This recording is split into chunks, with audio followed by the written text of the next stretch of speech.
both domestic and foreign disinformation campaigns. And you have to balance American ideals like freedom of speech. You have to limit hate speech. You have to limit dangerous misinformation. That's a significant challenge. I saw one of the people who came here to demonstrate last weekend in Washington saying they were there because they had found out that China had 1 minute before the polls closed, dumped millions of votes for Joe Biden. And somebody said, well, what do you mean? They said, well, it was on the internet. It's got to be accurate. But now your platforms have taken some positive steps. I mentioned that one thing, and I hear from people all the time to stop me with some of these misinformation, sometimes very dangerous misinformation. They've gotten it from your platforms. And I have to think you can and must do better. You know, our security, I think even our democracy, understanding a basic truth depends upon you doing a better job. President Obama described the escalating erosion of the acceptance of facts, of science, of clear evidence as truth decay. Well, without facts, it's hard to imagine how a government by and for the people can exist, and your platforms can bring people together. I think often they act as a form of driving people apart. Now, during this election, President Trump has emerged as the most prominent distributor of false and misleading election information. He still does it. It's nothing short of propaganda. Without evidence, he routinely claims the election was rigged, says that states actually cheated and fixed the results. He even claims that millions of Trump votes were deleted. And he's doing that while his own Department of Homeland Security is saying the election was the most secure in American history. And there's no evidence that any voting system deleted or lost votes, changed votes, or was any way compromised. That's what our own U.S. government is saying, when the head of government, the president, is saying just the opposite. So it may make him feel better about the fact that he lost badly, but we shouldn't have to put up with it. So I have a question for both of you. Has Facebook or Twitter conducted an in-depth post-mortem review of election misinformation spread on your platforms? Not just what you labeled, but how far the misinformation reached. Have you done that kind of a post-mortem? Senator, we will do that analysis, and also we are commissioning and working with independent academics to enable them to do the studies themselves and to publish what they find without any intervention or permission required from Facebook. Thank you, Ann. And we are doing the same, including opening up our APIs to researchers to make sure that others are able to see what we may not see ourselves. Will that be made available to us? Can other people see that results of that that study you're going to do? Both of you, I'd ask. Senator, yes, the academic research is going to be public, and the academics are going to be able to publish this themselves without even having to get Facebook's approval over what they publish. Thank you. Mr. Dorsey? And we'll make our reports and findings public as well, so everyone can learn. I'll look forward to reading them. And I'm actually one member of the Senate who will actually read them. So thank you. Because, you look at some of the things that went on. There was I know Senator Blumenthal and others have raised this question about the Steve Bannon putting on a video. Think of what it did. It called for the murder, the beheading of Dr. Fauci and the director of the FBI, Christopher Wray. Just think what that does. I mean, the FBI director travels with security all the time. Dr. Fauci and his family are private citizens. They're calling for their beheading. And it was seen by, I think, 200,000 people on Facebook. Well, now, if you're going to have somebody threatening to murder somebody, what do you do? What do you do about that? I mean, how do you catch that in a hurry? Because, I mean, I was a prosecutor. I prosecuted murderers, and we didn't have to face this kind of threat at that time. But what do you do when hundreds of thousands of people see a threat, go murder somebody? Senator, in that case, that content violated our policies and we took it down. And as has been the subject of some of the other questions, if someone had multiple offenses like that, we would remove their whole account. Well, that I'm sure that's the threat that they do. If they multiple times say go out and murder somebody, cut off their head, we're going to face a real problem. Facebook will take down our posting. Oh my goodness, what a deterrent. So, Senator, what we try to do is identify content that violates our policy before anyone in the community has to see it or even report it to us.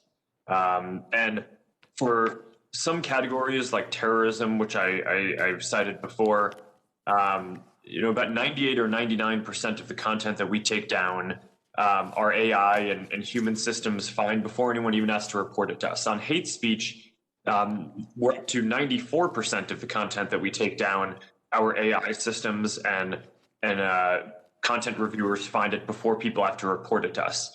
What we try to drive on more effectiveness is basically finding more and more of that harmful content earlier before it is seen broadly across our system. Well, let me ask you about that because we've had these discussions before. I'm deeply concerned about Facebook's role in spreading hate speech in Myanmar.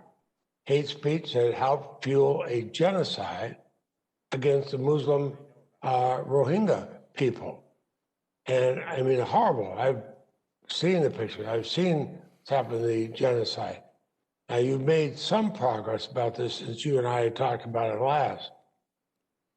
But my understanding is that Facebook shuts down specific accounts that violate your content-related policy, but then that user can, of course, just create a new account. In Myanmar, for example, on October 8th, Facebook took down 38 inauthentic accounts created and controlled by members of the Myanmar military, in part to promote anti-Rohingya content. And I compliment you for doing that. But the Myanmar military just turned around and created new accounts to promote the same content. So in some way, you got a whack-a-mole problem here. But is there a way that you can stop these things, not just at the account level, but at the user level? And I use that as an example because people are being murdered in a systematic genocide. Please answer Senator Leahy's question, then we'll need to move on. But go ahead. Well, and I'm sorry to take long, but the previous questioner took all his time plus all the time that had been allotted to me. Yeah, no, we're at 2.5 minutes, and let's just wrap it up, but go ahead and answer the question. Senator, you're correctly pointing out that we did disable certain generals in the Myanmar military as dangerous figures, and they are not allowed to sign up for new accounts. But as you point out, these kind of integrity problems are not ones that there's a silver bullet or where you can ever fully solve them. We will always be working to help minimize the prevalence of harm in the same way that a city will never eliminate all crime. You try to reduce it and get it and have it be as little as possible. And that's what we try to do through a combination of building AI systems to identify harmful content up front, hiring thousands of people and tens of thousands of people to do content review, and partnering with organizations, whether it's in the intelligence community, law enforcement, election officials, or in Myanmar, local civil society, to help us flag things that we should be aware of and on high alert about. Thank you, Mr. Chairman. I'll have some questions for the record for both of the witnesses. Thank you very much, Senator Lay. I appreciate that. Senator Cruz. Thank you, Mr. Chairman. Facebook and Twitter and Google have massive power. They have a monopoly on public discourse in the online arena. I will say it's dismaying listening to the questions from our Democratic colleagues, because consistently the message from Senate Democrats is for Facebook and Twitter and Google to censor more, to abuse their power more, to silence voices that Senate Democrats disagree with more. That is very dangerous if we want to maintain a free and fair democracy, if we want to maintain free speech. There was a time when Democrats embraced and defended the principles of free speech. There was a time when Democrats embraced and defended the principles of a free press. And yet there's an absolute silence from Democrats speaking up for the press outlets censored by big tech. There's an absolute silence for Democrats speaking out for the citizens silenced by big tech. Instead, there is a demand: use even more power to silence dissent. And that's a totalitarian instinct that I think is very dangerous. At the same time that big tech exercises massive power, it also enjoys massive corporate welfare through the effect of Section 230, a special immunity from liability that nobody else gets. Congress has given big tech, in effect, a subsidy while they become some of the wealthiest corporations on the face of the planet. Mr. Dorsey, I want to focus primarily on Twitter and ask you initially, is Twitter a publisher? Is Twitter a publisher? Yes. No, we are not. We distribute information. So what is a publisher? An entity that is publishing under editorial guidelines and decisions. Well, your answer happens to be contrary to the text of federal statute, particular Section 230, which defines an information content provider as any person or entity that is responsible in whole or in part for the creation or development of information provided through the internet or any other interactive computer service. Let me ask you, was Twitter being a publisher when it censored the New York Post? No, we have very clear policies on the conduct we enable on the platform. And if there's a violation, we take an enforcement action, and people choose to commit to those policies and to those terms of service.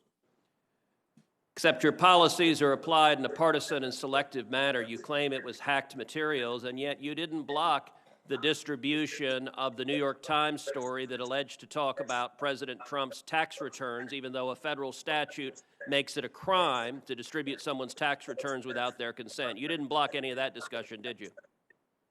Our policy was focused on distribution of the actual hacked materials. Did you block the discussion of the president's tax return material? And in the New York Times case, we interpreted it as reporting about the hacked materials. Did you block Edward Snowden when he illegally released material? I don't have the answer to that. The answer is no. You haven't used this in a selective manner. Let me ask you, were you being a publisher when you forced Politico, another journalistic outlet, to take down their tweets on a topic that you had deemed impermissible? No. We were enforcing our policy and our terms of service. So on October 15th, Jake Sherman, a reporter at Politico, tweeted the following. I tweeted a link to the New York Post story right after it dropped yesterday morning. I immediately reached out to the Biden campaign to see if they had any answer.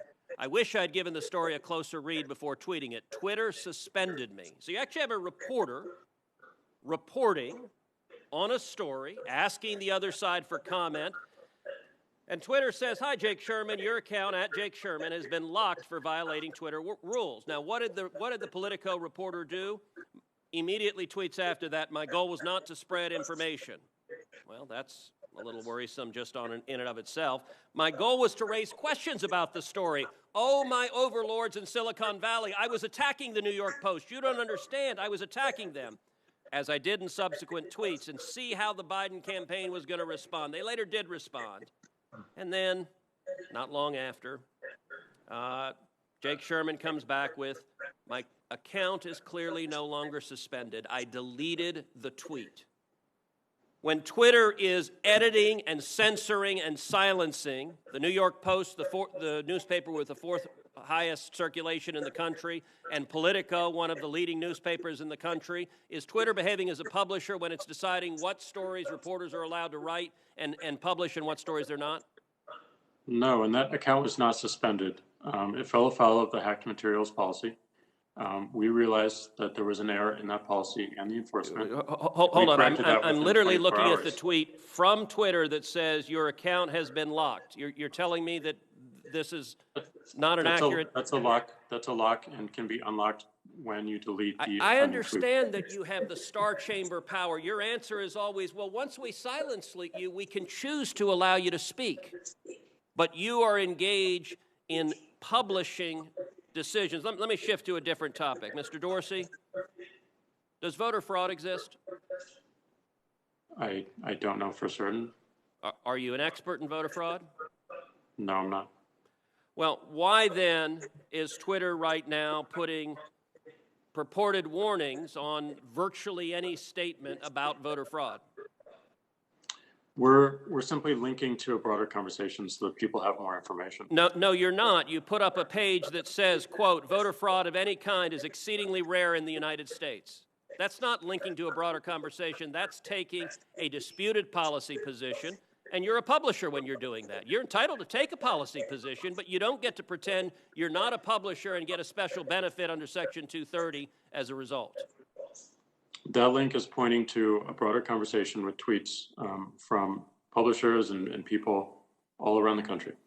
Mr. Dorsey, would the following statement violate Twitter's policies? Quote, absentee ballots remain the largest source of potential voter fraud. I imagine that we would label it so that people can have more context and read through. How about this quote? Quote, third-party organizations, candidates, and political activists voter fraud is particularly possible where, quote, third-party organizations, candidates, and political party activists are involved in, quote, handling absentee ballots. Would you flag that as potentially misleading? I don't know the specifics of how we might enforce that, but I imagine a lot of these would have a label pointing people to a bigger conversation. Well, you're right. You would label them because you've taken the political position right now that voter fraud doesn't exist. I would note both of those quotes come from the Carter-Baker Commission on Federal Election Reform. That is Democratic President Jimmy Carter and former Secretary of State James Baker. And Twitter's position is essentially voter fraud does not exist. Are you aware that just 2 weeks ago in the state of Texas, a woman was charged with 134 counts of election fraud? Are you aware of that? I'm not aware of that. If I tweeted that statement with a link to the indictment, would you put a warning on it that says, well, the Democratic Party position right now is voter fraud doesn't exist? I don't think it's useful to get into hypotheticals, but I don't believe so. You don't believe so? Well, we're going to test that because I'm going to tweet that and we'll see what you put on it. All right. Yesterday, Mr. Dorsey, you and I spent a considerable amount of time on the phone, and you said that you wanted to embrace transparency. So I want to ask you, I have asked Twitter, I've asked Facebook multiple times, how many times have you blocked Republican candidates for office, their tweets or their posts in 2016, and 2018, and 2020? How many times have you blocked Democratic candidates for office? How many times have you blocked Republican office holders? How many times have you blocked Democratic office holders? Twitter has repeatedly refused to answer that question with specific hard data and cataloging the examples. In the interest of transparency, which you said you want to embrace, will you commit in this hearing right now to answer those questions in writing? And we'll exactly let that what be we the want to last do. question. Okay. I'm Sure. sorry, Mr. Dorsey, I didn't hear you. That's exactly what we're pushing for as we think about building upon 230. Is that a transparency, yes, not that you will just- answer those questions in writing? Transparency, not just of outcomes, but also our process as well. Is that a yes, that you will answer those questions in writing? We'll certainly look into it and see what we can do. And actually answer them and not give lawyerly doublespeak about why you're not going to give specifics. Answer them. Will you commit to this committee that you will answer those questions? We're going to work to answering broader transparency around outcomes. All right, that's a no. Mr. Zuckerberg, how about you? Will you commit that Facebook will answer those specific questions, cataloging the number of instances in which Democrats in 16, 18, and 20 have been silenced versus the number of instances in which Republicans have been silenced on Facebook? Senator, I'm not sure if we have that data available, but I will follow up with you or your team. Okay, I'm going to take that as a yes, and I'm going to take Twitter. We'll see if it's a yes or transparency is bogus and we don't intend to provide it. Senator Durbin. Thank you, Mr. Chairman. We live in a dangerous world. Issues of national security, the worst pandemic, public health crisis in modern times in America, and we are being challenged as to whether there's going to be a peaceful transition of power in America in the presidency. At that moment in time, we decided none of those topics were important. And what was important was to determine whether or not social media was discriminating against Republicans. It's an interesting question. I think there are more important and timely questions. We have a recount underway in Georgia. We have allegations made by the election officials there where the Republican election officials, where they have faced literally death threats. We are trying to determine whether or not the social media instruments of America are fair to the Republican Party. I'm trying to struggle with this issue because I want to put it in a context, and maybe I can't. Maybe this is unique. We certainly know what the Constitution says when it comes to free speech, and we know what it meant over the years. New York Times versus Sullivan and others with publications. We certainly didn't suggest that anyone that used a telephone line for nefarious, illegal, banned activity somehow implicated the telephone company into it by its nature. And then came radio and TV, and we had to come up with new rules in terms of, at one time, equal time, fair content, and so forth. And now we have this relatively new mechanism of communicating information, and we're trying to determine what to do with it, whether to treat it like a newspaper publishing or treat it like some sort of a communications network alone. Section 230 is an attempt to do that, and I'm sure everybody finds fault with it. I'd like to ask the two witnesses if they would comment on the historical aspects of this particular debate, if they have any thoughts. Mr. Zuckerberg. Senator, one of the points in the discussion that I find interesting is people ask if the regulatory model should be more like kind of the news industry or more like telcos. But from my perspective, these platforms are a new industry and should have a different regulatory model that is distinct from either of those other two. I think it is not the case that we're like a telco, and that there are clearly some categories of content, whether it's terrorism or child exploitation, that people expect us to moderate and address. But we're also clearly not like a news publisher in that we don't create the content and we don't choose up front what we publish. We give people a voice to be able to publish things. So I do think that we have responsibilities, and it may make sense for there to be liability for some of the content that is on the platform. But I don't think that the analogies to these other industries that have been created previously will ever be kind of fully the right way to look at this. I think it deserves and needs its own regulatory framework to get built here. Thank you. Would the other witness care to respond? From a historical perspective, 230 has created so much goodness and innovation. And, if we didn't have those protections when we started Twitter 14 years ago, we could not start. And that's what we're most concerned with, is making sure that we continue to enable new companies to contribute to the internet, to contribute to conversation. And we do have to be very careful and thoughtful about changes to 230, because going one direction might box out new competitors and new startups. Going another might create a demand for an impossible amount of resources to handle it. And going yet another might encourage even more blocking of voices, or what's being raised here, which is censorship of voices, and changing the internet dramatically. Go ahead. So I believe that we can build upon 230.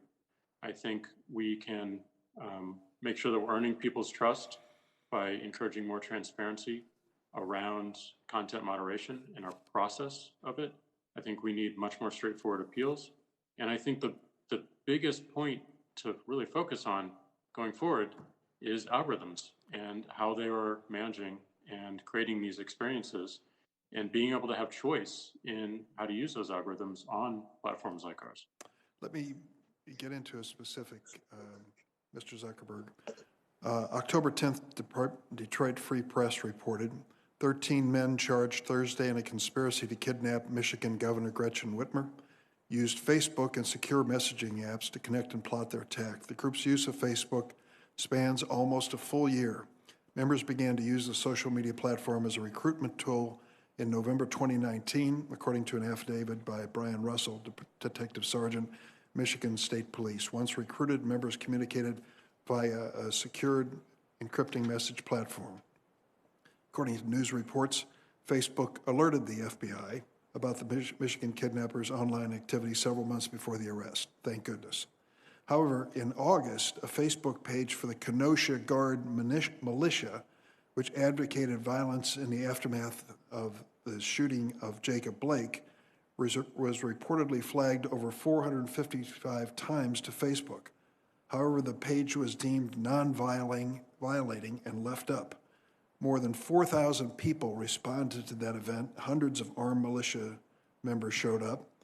A member of this group, a teenager from Illinois, later shot and killed 2 people on the streets of Kenosha. Mr. Zuckerberg, you described Facebook's handling of this militia page as an operational mistake. Can you explain the exact reason why the Kenosha militia page was not taken down?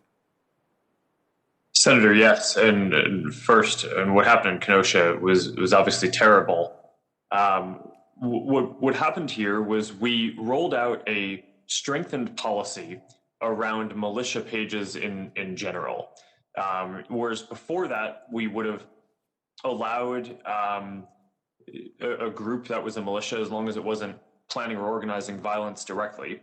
In the lead up to the election, we strengthened the policy to disallow more of those groups because we were on high alert and we're treating this situation as very volatile around potential civil unrest around the election. We just put that policy into place, and for a number of reasons, it had not yet been fully rolled out, and all of the content reviewers across the company hadn't been fully trained on that. So we made mistakes in assessing whether that group should be taken down. But upon appeal, when it was escalated to a more senior level of content review folks who have more specific expertise in these areas, we recognized that it did violate the policy, and we took it down. It was a mistake. It was certainly an issue, and we're debriefing and figuring out how we can do better. Although one other piece that I would add is that the person who carried out the shootings was not in any way connected to that page or linked to any of the content there from anything that we or others can tell. Mr. Chairman, if I could ask one more question. Yesterday, the FBI released its annual hate crime incident report. The report found that more people were killed in hate-motivated violence in 2019 than any year since the FBI began collecting hate crime data in 1990. The report also found that race-based hate crimes remained the most common type of hate crimes last year, and documented increase in religion-based hate crimes, anti-Hispanic hate crimes, and hate crimes targeting individuals based on gender identity. Given these statistics, it appears to me that it's more important than ever for social media companies to combat hate on their platforms. And I might add to one of my colleagues who stated earlier, this is not Antifa, but these are documented hate crimes from the FBI. Muslim advocates, Muslim have reached out to you many times, Mr. Zuckerberg, about this issue relating to published content that reflects on certain religious groups. And you said at a hearing you do not allow hate crimes on Facebook. Yet in May 2020, the Tech Transparency Project found more than 100 American white supremacist groups, many of them explicitly anti-Muslim, active on the platform both on their own group pages as well as auto-generated content. Facebook did nominally alter some of the content, but the hate groups largely remained. Are you looking the other way, Mr. Zuckerberg, in a potentially dangerous situation? No, Senator. This is incredibly important, and we take hate speech as well as incitement of violence extremely seriously. We banned more than 250 white supremacist organizations and treat them the same as terrorist organizations around the world.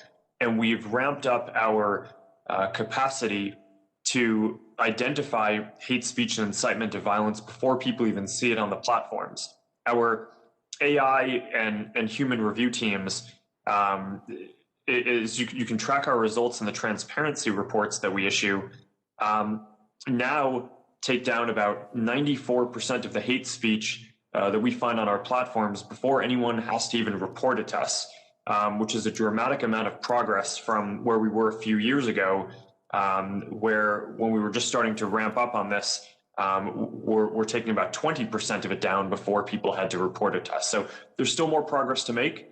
We're very invested in this, and you have my commitment that we view this as an issue of the highest severity and one that we are very focused on. Thank you very much. Senator Sass. Thank you, Mr. Chairman. Thank you for hosting this hearing.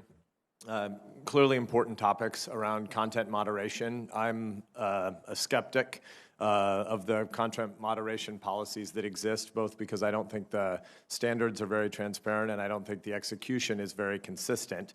That said, I'm more skeptical than a lot of my colleagues, I think on both sides of the aisle, about whether or not there's a regulatory fix that will make it better instead of worse. I especially think it's odd that so many in my party are zealous to do this right now when you would have an incoming administration of the other party that would be writing the rules and regulations about it. And I think it's telling that a number of folks on the other side of the dais, I think of Senator Blumenthal, a guy I like, but who seemed to almost be giddy about the prospect of a new government regulatory agency to police online speech. And I think a lot of people on my side should take pause at the idea that so many on the other side of the aisle are excited about having the next administration get to write these rules and regulations. But to the broader question, first just to get to kind of a level set, and I want to thank both the witnesses for being here today. But when Senator Lee lays out some of the issues he did about, just every human community is going to be situated in a different place about policy commitments and priorities and beliefs.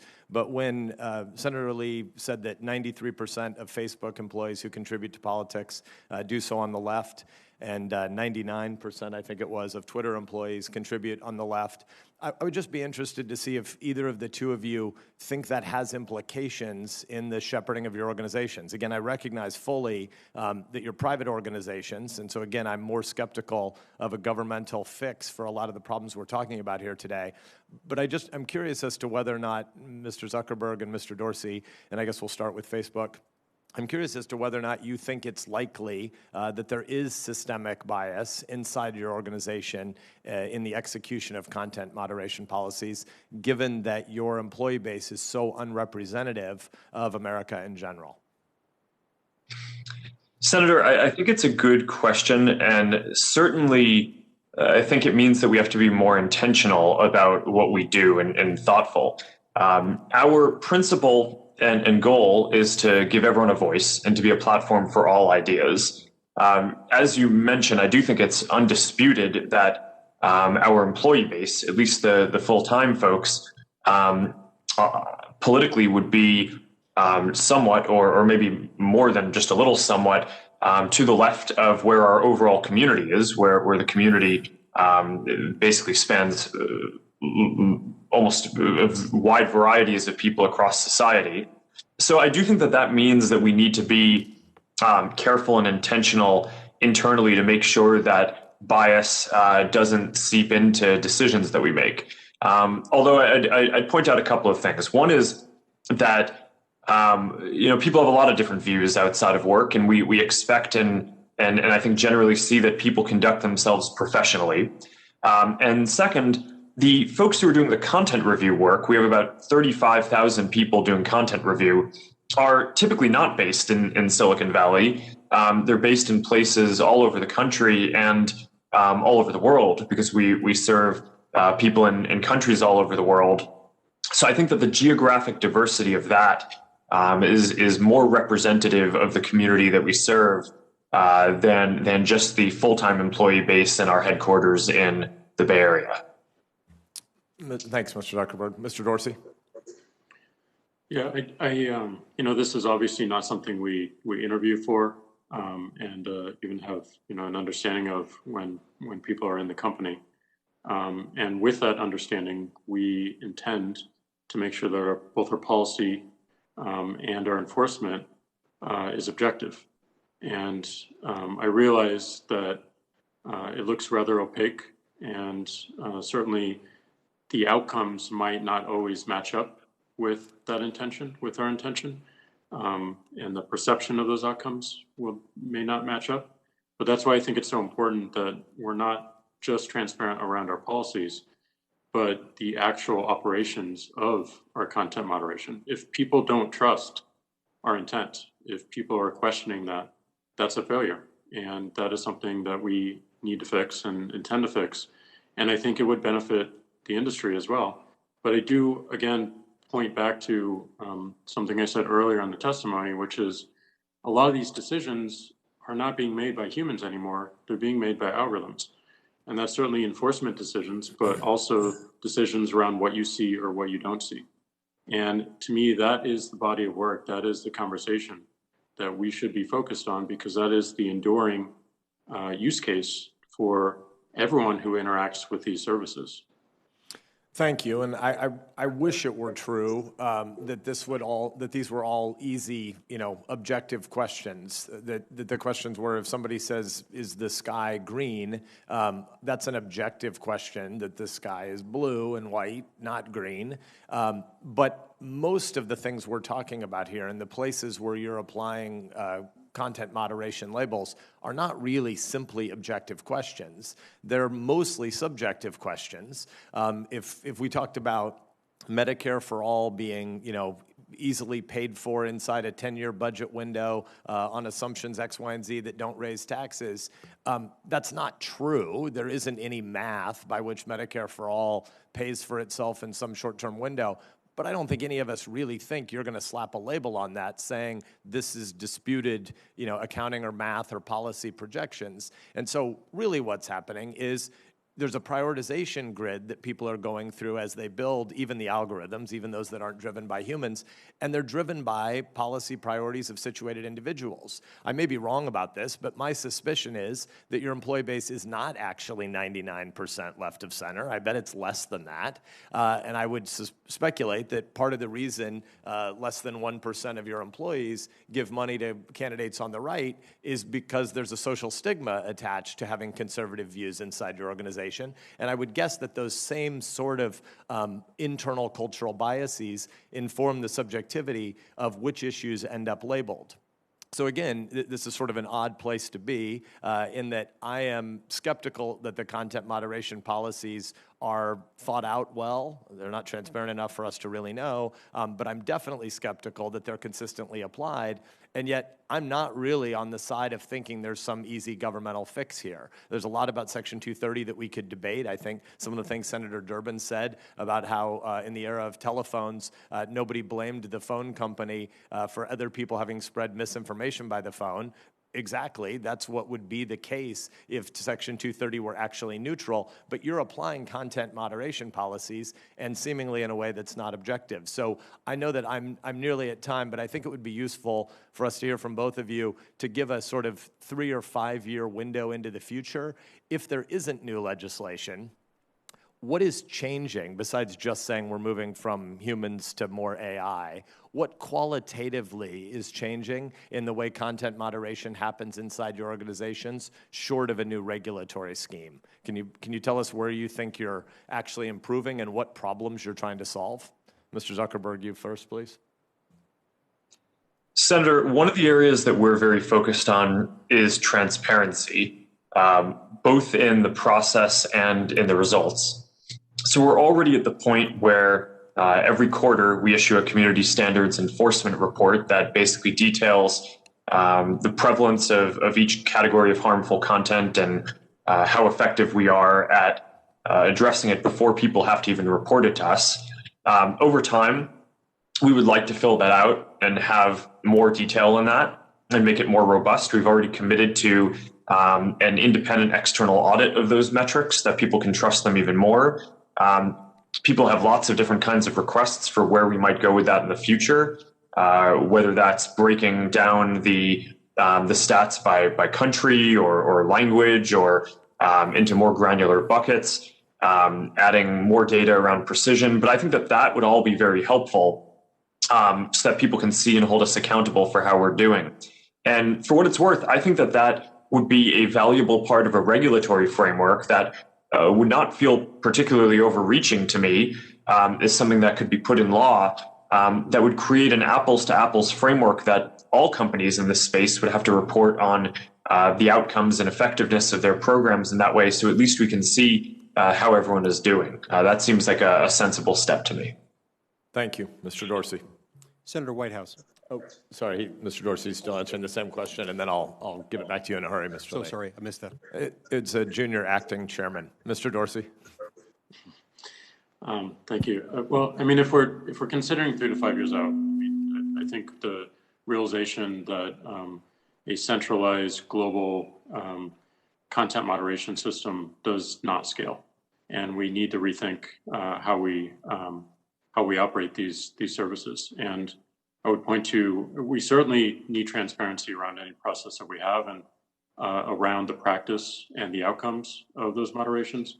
But I think having more control so that individuals can moderate themselves, pushing the power of moderation to the edges and to our customers and to the individuals using the service is something we'll see more of. And I also believe that having more choice around how algorithms are altering my experience and creating my experience is important. So being able to turn off ranking algorithms, being able to choose different ranking algorithms that are found, written by third-party developers and somewhat of an algorithmic marketplace, I think is important and a future that would excite and energize us.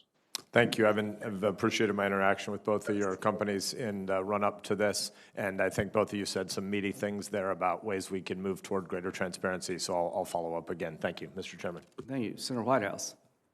Thank you, Chairman.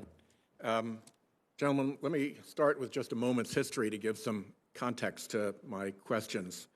When the tobacco industry discovered that its product was deadly, it responded to that news with a systematized program of denying that set of facts. The upshot for the tobacco industry was not great. It was found in federal court to have been engaged in massive fraud and was put under court order to cease its fraudulent behavior. At around the same time, the fossil fuel industry began to run into a similar problem regarding the effects of its product, and it picked up the tobacco industry scheme kind of where it left off, including using some of the same individuals, some of the same entities, many of the same methods as the tobacco industry's denial operation. These are persistent, highly motivated, very well-funded and complex information operations, not unlike a hostile intelligence service would run, and they are quite secretive. And we're now seeing a new form, I guess you'd call it election denial, happening around our country right now. So that's the background that I come at this from seeing. And I'm wondering if each of you see a difference between individual error and basically mass disinformation. Is there a difference between odd people with fringe views who offer personal opinions and an orchestrated plan of deliberate misinformation or disinformation that is driven by motivated interests, whether foreign or domestic?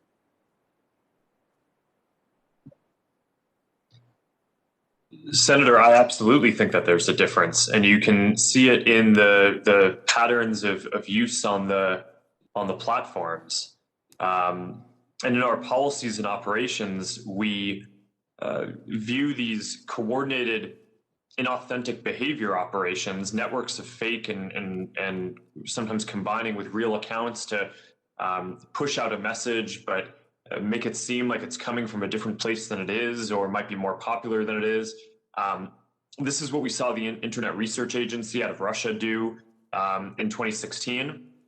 And since then, a number of other governments and private organizations, including some companies like what you've mentioned, have engaged in this behavior. Now, the good news is that I think that the industry has generally gotten its systems to be a lot more sophisticated to defend against that in the last several years. It's a combination of AI systems that we've built to find networks of accounts that aren't really behaving quite the way that a normal person would, coupled with large numbers of content reviewers, sometimes with expertise in counterterrorism or counterintelligence, and then some signal sharing, whether it's with the intelligence community, law enforcement, different groups that have expertise in different areas, and with other tech platforms. But this is a big effort on I think all of our sides to make sure that we can defend against this kind of interference, and I think we are getting better and better at it.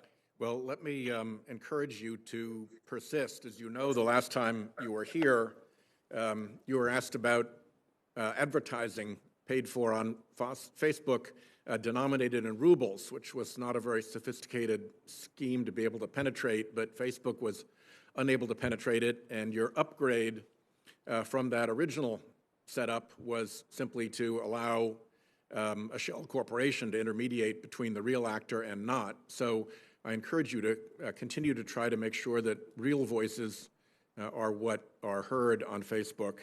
Mr. Dorsey, let me turn to you and ask you the same question in the context of bots. Brown University recently did a study that showed that about 25% of all tweets about climate change are generated by bots. Most of them obviously push out climate denial, as I described that operation. How is Twitter's capacity to identify a bot as opposed to a real customer? Well, to build off your previous question, I do think there is a difference, as Mark said, and I do think there are many coordinated campaigns to manipulate the public conversation, to divide people all around the world, to confuse and generally to distract. And we do have policies and enforcement to prevent as much of this as possible. It is a growing threat, and it shows no signs of slowing down. Bots are one way that entities do this. Sometimes it may look like a bot, but it's actually a human that is organized with other humans for a particular agenda. So it is challenging.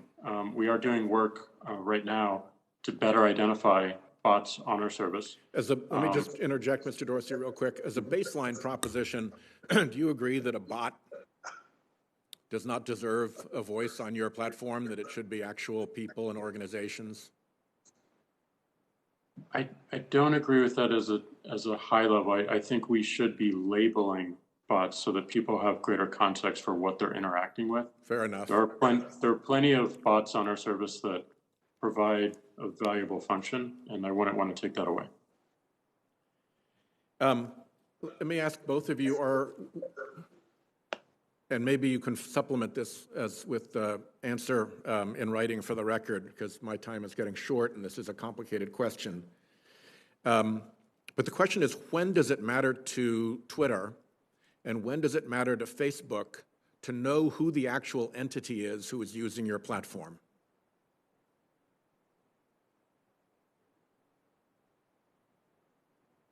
Let me start with you, Mr. Dorsey, since Mr. Zuckerberg went first last time. And you can defer to a written answer if you like, because my time's running very short. We'll add to this conversation with a written answer, but I do believe that pseudonymity is important. We have seen its usefulness with activists and with whistleblowers, and I think that is critical. But certainly there are times, and it's judged by a severity of potential outcomes, where we need to dig into identity and take actions. We'll follow up with that, and let me just ask you, since my time has expired, Mr. Zuckerberg, to respond or have your organization respond in writing. Thank you. Thank you. Before we, Senator Whitehouse brought up something very important, and I want to add this as directly as I can, ask this as directly as I can. To Facebook and Twitter, do you have any internal research or evidence to suggest that your platforms can be addictive? Mr. Zuckerberg. Senator, I think we can follow up with a summary of research that we have, but from what I've seen so far, it's inconclusive, and most of the research suggests that the vast majority of people do not perceive or experience these services as addictive or have issues. But I do think that there should be controls given to people to help them manage their experience better. Okay. And this is something that we're very focused on. Mr. Dorsey.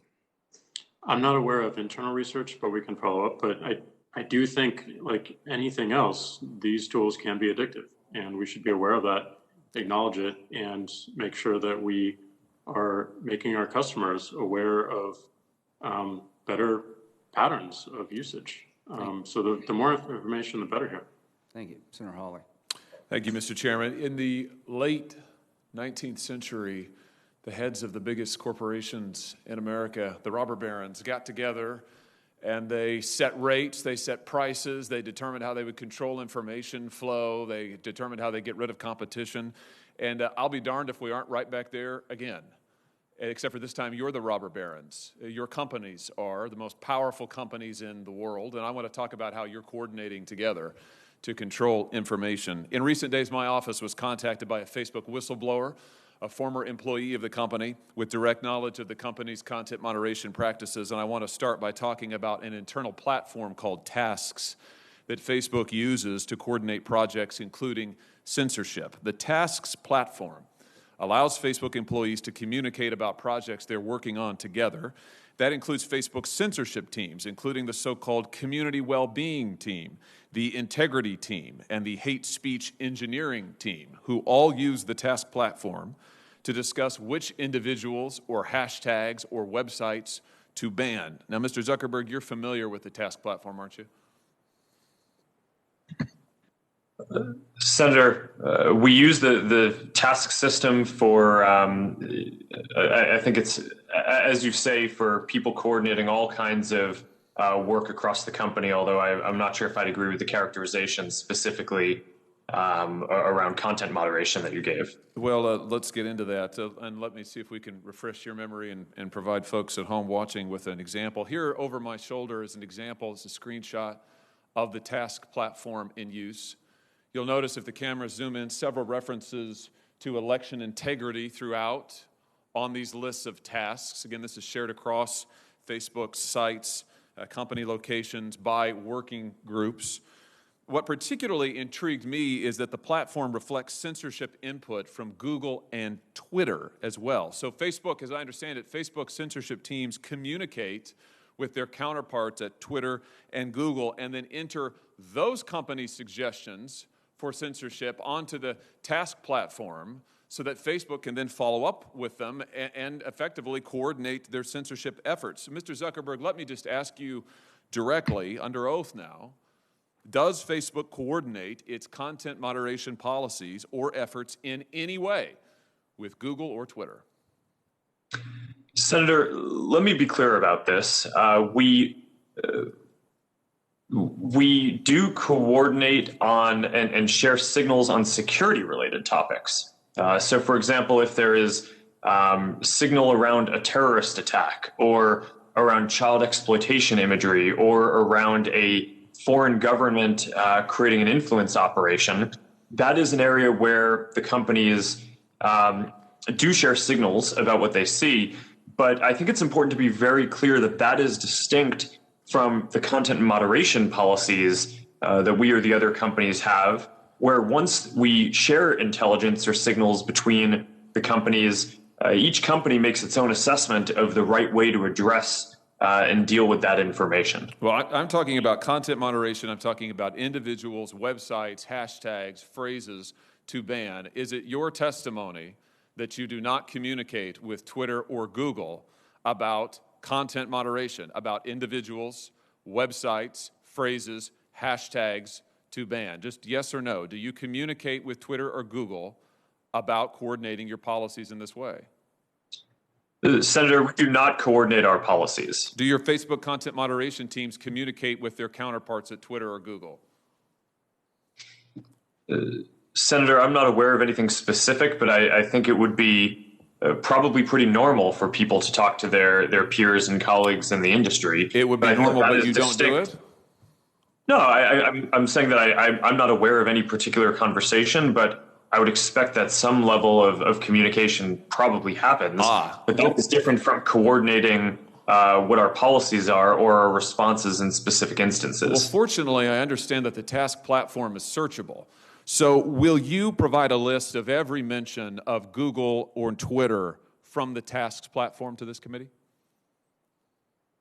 Senator, that's something that I can follow up with you and your team after on. Well, yes or no, I'm sure you can follow up with the list, but why don't you commit while I've got you here under oath? It's so much better to do this under oath. Will you commit now to providing a list from the tasks platform of every mention of Google or Twitter? Senator, respectfully, I'm without having looked into this, I'm not aware of any sensitivity that might exist around that. So I don't think it would be wise for me to commit to that right now, so but I would be happy to follow. How many items on the task platform reflect that Facebook, Twitter, and Google are sharing information about websites or hashtags or platforms that they want to suppress? Senator, I do not know. Will you provide a list of every website and hashtag that Facebook content moderation teams have discussed banning on the task platform? Senator, again, I would be happy to follow up with you or your team to discuss further how we might move forward on that. But without will you commit to it here? Senator Cruz and Senator Lee both asked you for lists of individuals, websites, entities that have been subject to content moderation. You expressed doubt about whether any such information exists, but you've also now said that the task website, you've acknowledged that the task platform exists, that it is searchable. So will you commit to providing the information you have logged on the task website about content moderation that your company has undertaken? Yes or no? Senator, I think it would be better to follow up once I've had a chance to discuss with my team what any sensitivity around that would be that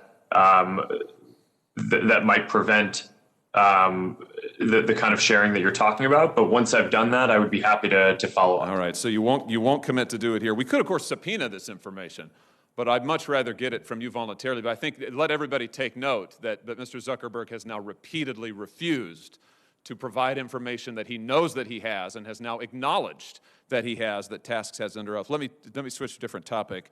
Mr. Zuckerberg, tell me about Sintra. What is the Facebook internal tool called Sintra? Senator, I'm not aware of any tool with that name. Well, Matt, let me see if this refreshes your memory. There's a demonstrative now over my shoulder. Sintra is a tool that Facebook uses to track its users, not just on Facebook, but across the entire internet.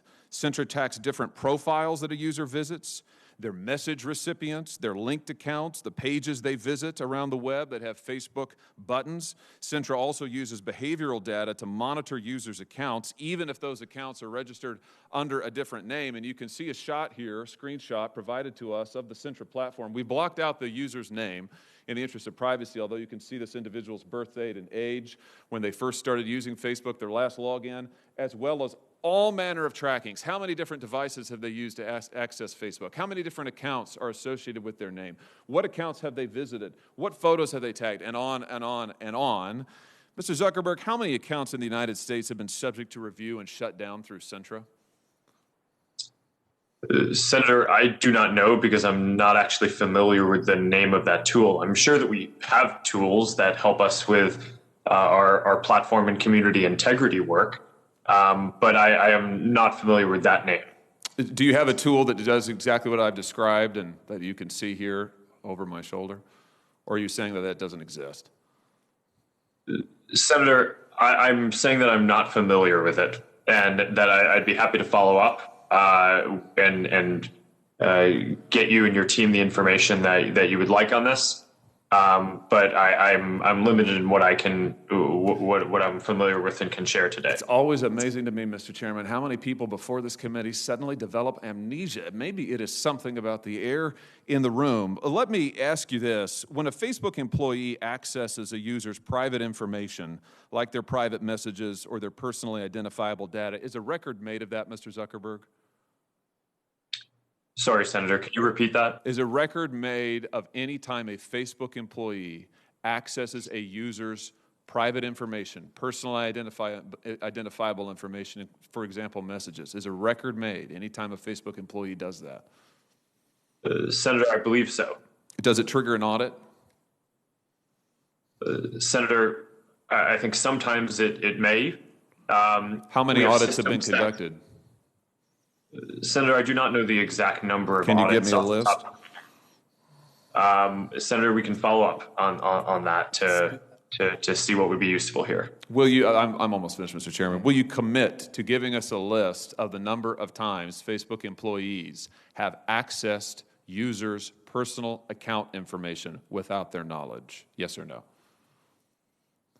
Senator, we should follow up on what would be useful here. It is, of course, in the operations of the company, if someone reports something, sometimes necessary for people at the company to go review and understand the context around what is happening when someone reports something. So this is fairly frequent and is a matter of course. We do have security systems that can detect anomalous patterns to flag.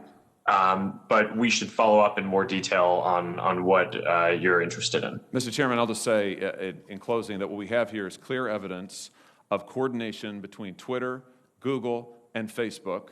Mr. Zuckerberg knows he has the tools to track this, but he either doesn't remember or won't commit to letting us see it. We have evidence of Facebook tracking its own users all across the web. Mr. Zuckerberg won't answer questions about it, can't remember the name, isn't sure if the tool is deployed in this way, and won't commit to giving us basic information. I submit to you that this is both totally unacceptable and totally predictable, because it is exactly what these tech companies have done to the American people and to Congress for years now, which is why it is time we took action against these modern-day robber barons. Thank you, Mr. Chairman. Senator Klobuchar.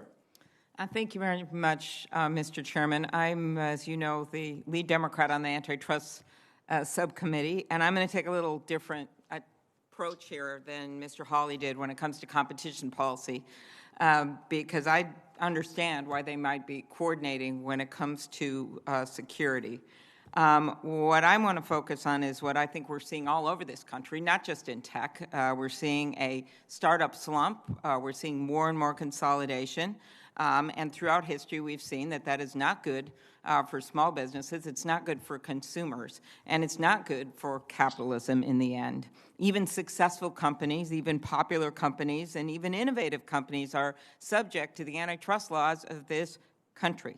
When I asked Mr. Pichai about this at the Commerce Committee hearing a few weeks ago, he told me Google was happy to take feedback, and my response was that the Justice Department already provided feedback in the form of a federal antitrust complaint. And I know there is investigation reportedly going on out of the FTC right now regarding your company, Mr. Zuckerberg. So I want to start with exclusionary conduct regarding excluding smaller competitors by limiting interoperability with the Facebook platform. The investigation that we saw in the House recently gave us a number of examples of companies, excluded companies, including Vine, Stacklum, MessageMe, and Arc. And my view is this conduct, exclusionary conduct, not only damaged the ability of these smaller businesses to compete, but it deprived customers of convenient access. You're one of the most successful companies, biggest companies in the world, Mr. Zuckerberg, Facebook. Do you think that this is fair competition or not with regard to the interoperability and how you've conducted yourself with these other companies? Senator, I'm generally strongly in favor of interoperability and building platform and API access for companies to be able to access. That's why we built the Facebook platform in 2007. Some of the policies that you mentioned, I think, came about because what we were seeing was not necessarily startups, but larger competitors like Google and some of our Chinese rivals from trying to access our systems in order to use their scale to compete with us better. And it just felt to us like at the time that wasn't the intent of what we were trying to enable. Okay, well, we may have a non-Chinese example here. I just want to know, I know that maybe we could hear from Mr. Dorsey, and I have concerns about Facebook's treatment of Twitter's subsidiary Vine. It's my understanding is that once Facebook recognized Vine as a competitor after Twitter acquired it in 2013, it cut off Vine's ability to interoperate with Facebook so that Vine users couldn't upload their videos to Facebook. And then I think that Twitter shut down Vine in 2016. Mr. Dorsey, could you tell me about the actual impact of Facebook's actions on Vine's business, on Vine's ability to compete, and on your decision to shut down the service? And I know you're not a Chinese company. Well, I don't know about the intent on the other side, but I know our own experience was we found it extremely challenging to compete with Vine. And ultimately decided that the ball moved past us and we shut it down. Again, I don't know the specifics and the tactics and what was done, but we did find it very, very challenging market to enter, even though we existed prior to some of our peers doing the same thing. Okay, I'm going to move to something else quickly. Instagram and WhatsApp. We have some released internal Facebook emails in which you, Mr. Zuckerberg, wrote that Instagram was nascent, and if they grow to a large scale, they could be very disruptive to us. And in a later email, you confirmed that one of the purposes of Facebook acquiring Instagram would be to neutralize a competitor. You wrote those emails that were mentioned in that House report. Is that right, Mr. Zuckerberg? Senator, I believe so, and I've always distinguished between two things, though. One is that we had some competition with Instagram in the growing space of kind of camera apps and photo sharing apps. But at the time, I don't think we or anyone else viewed Instagram as a competitor, as a kind of large multi-purpose social platform. In fact, people at the time kind of mocked our acquisition because they thought that we dramatically spent more money than we should have to acquire something that was viewed as primarily a camera and photo sharing app at the time. Okay, well, I mean, here's the issue: is though we we don't know how it would have done, and when we look at your emails, it kind of leads us down this road as well with WhatsApp, that part of the purchase of these nascent competitors is to, I'll use the words of FTC Chairman Joe Simons, who just said last week, a monopolist can squash a nascent competitor by buying it, not just by targeting it with anti-competitive activity. So I know that this is a subject of investigation. Maybe we'll be hearing something soon, but I think it's something that committee members better be aware of, not just with Facebook, but what's been going on with these deals that have gone through and how it's had led to more and more consolidation, and how we as the Senate, and I just talked to Chairman Graham about this last week, could actually do something about this by changing some of the standards in our laws to make it easier to bring these cases and not just involving tech. So I want to go to something here at the end, the political ad discussion we had in front of the Commerce Committee, Mr. Zuckerberg. I know you said that Facebook had made over $2 billion on political ads over the last few years. You said this was your, quote, relatively small part of your revenue. I know that, but it's a kind of a big part of the lives of politics when that much money is being spent on ads. This is a bill I actually have with Senator Graham. Yet we have seen these political ads that keep creeping through despite your efforts to police them on your own. And this is why I would so badly like to pass the Honest Ads Act.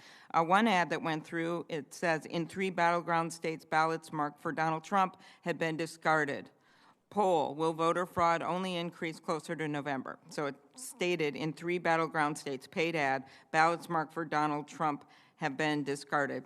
This played between September 29th and October 7th, 2020, had up to 200,000 impressions. Does this ad violate Facebook's policy? Sorry, can you repeat what the ad was? The ad was an American Action News ad. They've advertised a lot on your platform, and it said in 3 battleground states, ballots marked for Donald Trump had been discarded. This was pre-election. Senator, I don't know off the top of my head if that specific ad violates our policies. I'd be happy to follow up. Okay, would you commit to a policy where actual people's eyes, people could review these ads instead of just being hit with algorithm review? Senator, we do have review and verification of political advertisers before they can advertise. Okay, so does every ad go through a human being? Like the Senator, TVs do? I think our policy is that we want to verify the authenticity of anyone who's doing political or social issue advertising. And I think it's worth noting that our people reviewers are not in all cases always more accurate than the technical system. So are you saying a human being reviews every ad? It's just really yes or no, or I don't know. Senator, I don't know. Okay. I don't think so. Well, we'll follow up then in the written. And then you brought this cease and desist order against NYU for publishing a report that noting over the last 2 years, Facebook has not properly labeled approximately 37 million in political ads. Why would you not support this project? Why would you bring a cease and desist against them? Senator, is that the project that was scraping the data in a way that might have been that's your definition, but it's the FTC consent decree that we have? The reason it's happening is we haven't passed the Honest Ads Act, but so they're not violating privacy. They're trying to get the ads so people can see the ads, other campaigns, journalists, everyone. Senator, you know that I support the Honest Ads Act and agree that we should have that passed, and even before that, that we've implemented it across our systems. But I think in the case that you're referring to, that project was scraping data in a way that we had agreed in our FTC consent decree around privacy that we would not allow. So we have to follow up on that. And make sure that we take steps to stop that violation. Okay, last, Mr. Dorsey, do you think there should be more transparency with algorithms? As part of this is not just, and I'm off of the ads now, I'm on just generically. Part of this is that people don't know how this data is going across the systems and across the platforms, and people basically are buying access, has been my impression, so that even if you say, like, what's the news in the last 24 hours, old stuff comes up, something's gone awry from the beginnings of this. Would it be helpful, do you think, if there was more transparency with algorithms? I do think it would be helpful, but it's technically very, very challenging to enforce that. I think a better option is providing more choice to be able to turn off the algorithms or choose a different algorithm so that people can see how it affects one's experience. Okay, thank you. And I ask that both of you look at the bill that Senator Kennedy and I have, the Journalism Competition and Preservation Act, to help the content providers negotiate with digital platforms. Thank you. Thank you. Senator Tillis. Thank you, Mr. Chairman. Thank you, gentlemen, for joining. Mr. Chairman, I know you've asked the question a couple of times about whether or not these platforms can be addictive. I think they probably can be, based on what I've read, and one of two ways. They could be just the nature of the personality and engagement in a tool that can that they can somehow relate to. But I also think there's a transactional addiction, and I think you also mentioned social dilemma. I think that's the use of analytics, which I don't criticize among the platforms, but it's the use of analytics to addict you to go down a certain path to produce a certain outcome. And that could either be an outcome forming an opinion, or an outcome buying something you didn't even think about 30 minutes before you started going down that path. So I think there are things that we've got to look at, and I do agree with Mr. Zuckerberg and Mr. Dorsey. It's not conclusive, but common sense would tell you it's a problem already, and it could become a bigger problem. Mr. Zuckerberg, I'd like to go back to the task platform for a minute. When I looked at the screenshot that Senator Hawley put up, it looked a lot like a work management tool. Can you tell me a little bit about that, and how many people are actually engaged as users on that platform at Facebook? Senator, yes, thank you. I was a bit surprised by Senator Hawley's focus on our task system because all this is, it's a basic internal project management tool. It's exactly what the name sounds like. It's used by companies, by people across our company thousands of times a day to assign projects and track them. And it's used for all manner of different types of tasks across different people and teams. And do you know roughly how many Facebook, either contractors or full-time employees, are actually users of the task platform? I think that probably the majority of Facebook employees and people we work with have some interaction with the task system as part of some part of their work. It's basically just a company-wide to-do list. The other platform that Senator Hawley mentioned was the Centra platform. You said you weren't familiar with that one, but I think that is something that would be helpful, maybe as a follow-up, to really understand the nature of that platform. I won't press you on it today because you said you weren't specifically familiar with the name of the tool, but I would be more interested in how it's used. But Mr. Dorsey, does Twitter have a platform similar to the task platform for work management communication among staff? Absolutely. I mean, even the smallest companies use these tools. We use a tool called Jira. Yep. I was involved in implementing these in my time in technology sector, so I could see why you have these platforms. But Mr. Zuckerberg, you mentioned you didn't think there was a systematic coordination between Google and Twitter, but you could conceive of how people in similar professions, may have a discussion, have a relationship, maybe talk about it over a beer. So could you see how the skeptic could see how these platforms could be used across platforms to force certain outcomes? Let's say you had 100 people at Facebook, 100 people at Twitter, and 100 people at Google that all had a political bent. They get together, they share notes, and then they go back and make decisions that could make it appear like it's a corporate initiative, but it could be an initiative by maybe some well-intentioned but misguided staff. Could you at least conceive of that being possible? Senator, I understand the concern, and I think that coordination, specifically on writing the policies or enforcement decisions, could be problematic in the way that you're saying, which is why I really wanted to make sure that it was clear that what we do is share signals around potential harms that we're seeing, whether it's specific content in the aftermath of a terrorist attack that people are trying to share virally, so that way if one platform is seeing it, another platform can be prepared that it will probably see that content soon too.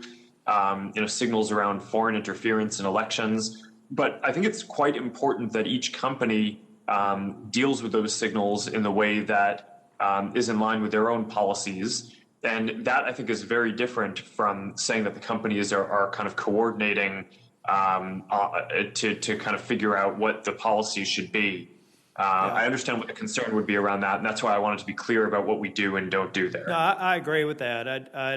I would find it horribly irresponsible to think that this was some sort of a systematic approach across the platforms, but just with the sheer numbers of people that you all employ now, I could see how some of what's been suggested here in the hearing could actually occur with just small groups of people trying to manipulate certain outcomes. I don't want to get into details there, except to know that the task platform, if it's similar to ones that I have experience with, has a lot of logging, has a lot of data to where maybe you could do yourself a service by saying, I hear what's been suggested here, but in analyzing the interactions between groups of people and seeing maybe some aberrations, some people being more active and more geared towards one outcome or another, it could actually help you alleviate some of our concerns with the way these platforms are being manipulated.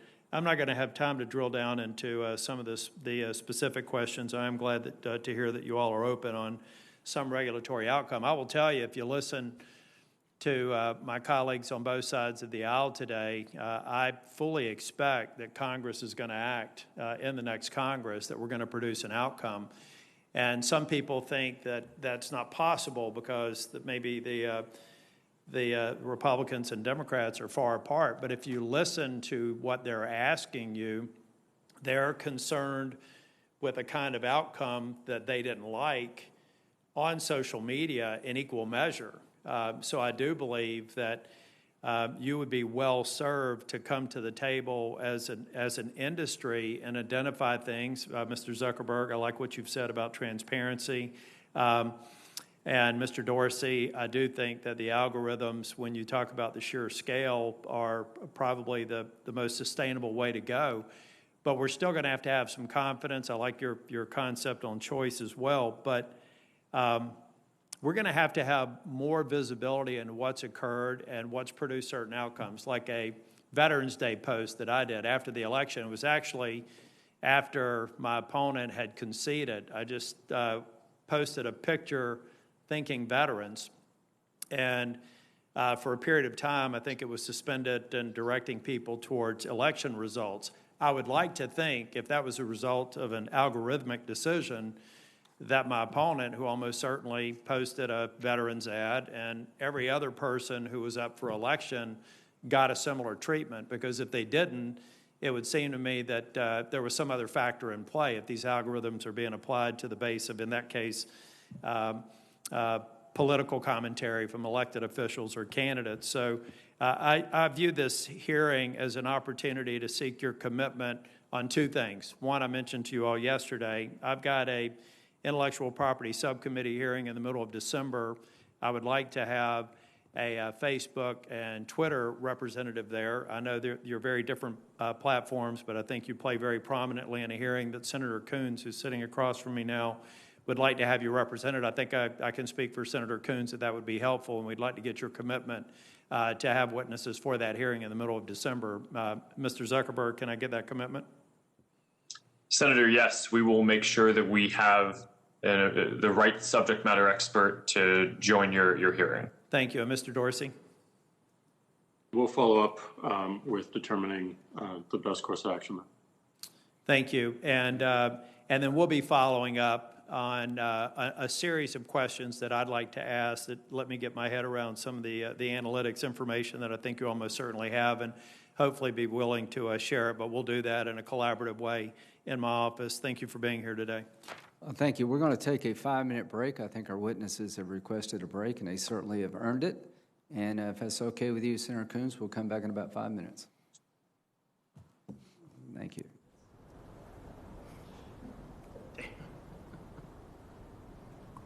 Always do breaks with the nicest people will always say yes.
Mr. Dorsey?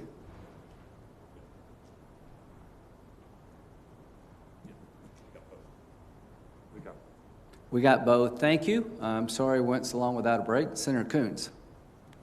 Thank you, Mr. Chairman. In the last 4 years, we have seen some unprecedented attacks on our democratic institutions, our social norms, the ways in which we conduct ourselves in this democracy, and many would say on truth itself. And in today's society, you can't talk about truth without also considering the impact of social media and social media platforms. So if I might, Mr. Zuckerberg and Mr. Dorsey, free expression and open debate are, of course, core values of our society. But whether you wished for it or not, the inescapable fact is your algorithms, your policies, and your business decisions shape what billions of people across the world and a working majority of people here in our nation understand to be true. That's the case for election integrity, for a potential COVID-19 vaccine, for climate change, for hateful and dangerous stereotypes, and many other critical issues. I also want to recognize that it, in no small part, was the hard work of many, led by your ingenuity and resolve, that built these impressive American companies and revolutionized the way the world communicates. We need that same resolve to reckon today with what must be done to win our society's battle for truth. Mr. Zuckerberg, as you know, yesterday I sent you, along with 14 of my colleagues, a total of 15 senators, we sent you a letter urging Facebook to do more to address hate speech and calls to violence on the platform. We focus particularly on anti-Muslim bias, on an issue that warrants specific attention given the tragic consequences of anti-Muslim hate speech in Myanmar and Sri Lanka, in New Zealand, and right here in the United States. And I appreciate that Facebook has taken actions in response to these issues, but this letter points out why we need better metrics and transparency to actually evaluate your actions. So my colleagues and I urge better enforcement, in particular, of your call to arms policy, which could have made a difference in a recent tragedy in Kenosha, Wisconsin. You and I spoke last week. I appreciated our conversation. Can I count on you to provide specific and written responses to each of the questions in this letter, and then can we discuss them again? Senator, yes, I read your letter, and I commit to getting back in detail with our team to address the important topics that you've raised. And one of your questions that I can actually answer right now, I think it was your second question about reporting in our quarterly transparency reports about the prevalence of hate speech that we find on our platforms. We will actually be adding that metric into our transparency reports this Thursday when we announce our latest round of our latest transparency report. Well, thank you, Mr. Zuckerberg. Let me just make sure I hear you right about prevalence, because that's one of my areas of concern, is the absence from the report of the prevalence of hate content. You mean you'll be reporting not just what percentage of hate speech on the platform you're identifying, catching, proactively removing, but the total volume? Senator, that's my understanding is the prevalence of that content is a percentage of content on the platform. And over time, our goal is going to be to get into more detail, which is the subject of some of the questions that you've asked here, as well as we've already committed to an independent audit of the community standards enforcement reports, so that way people can have full confidence in all of the numbers that we're putting out. We've been doing these reports for I think less than a few years now, and we'll continue to flesh them out and add more details. That way, people can apply the appropriate oversight and scrutiny to the work. Thank you. I want to move on for a moment, if I could, about your call to arms policy. You said earlier today that Facebook made an operational mistake in not taking down an event page that called for people to bring weapons to a public park in Kenosha.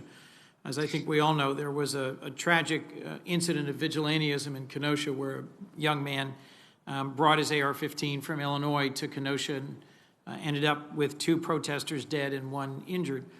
You indicated this was because this operational mistake was because Facebook had just adopted its militia policy a week earlier, and contractors without specialized training didn't pick up the violation.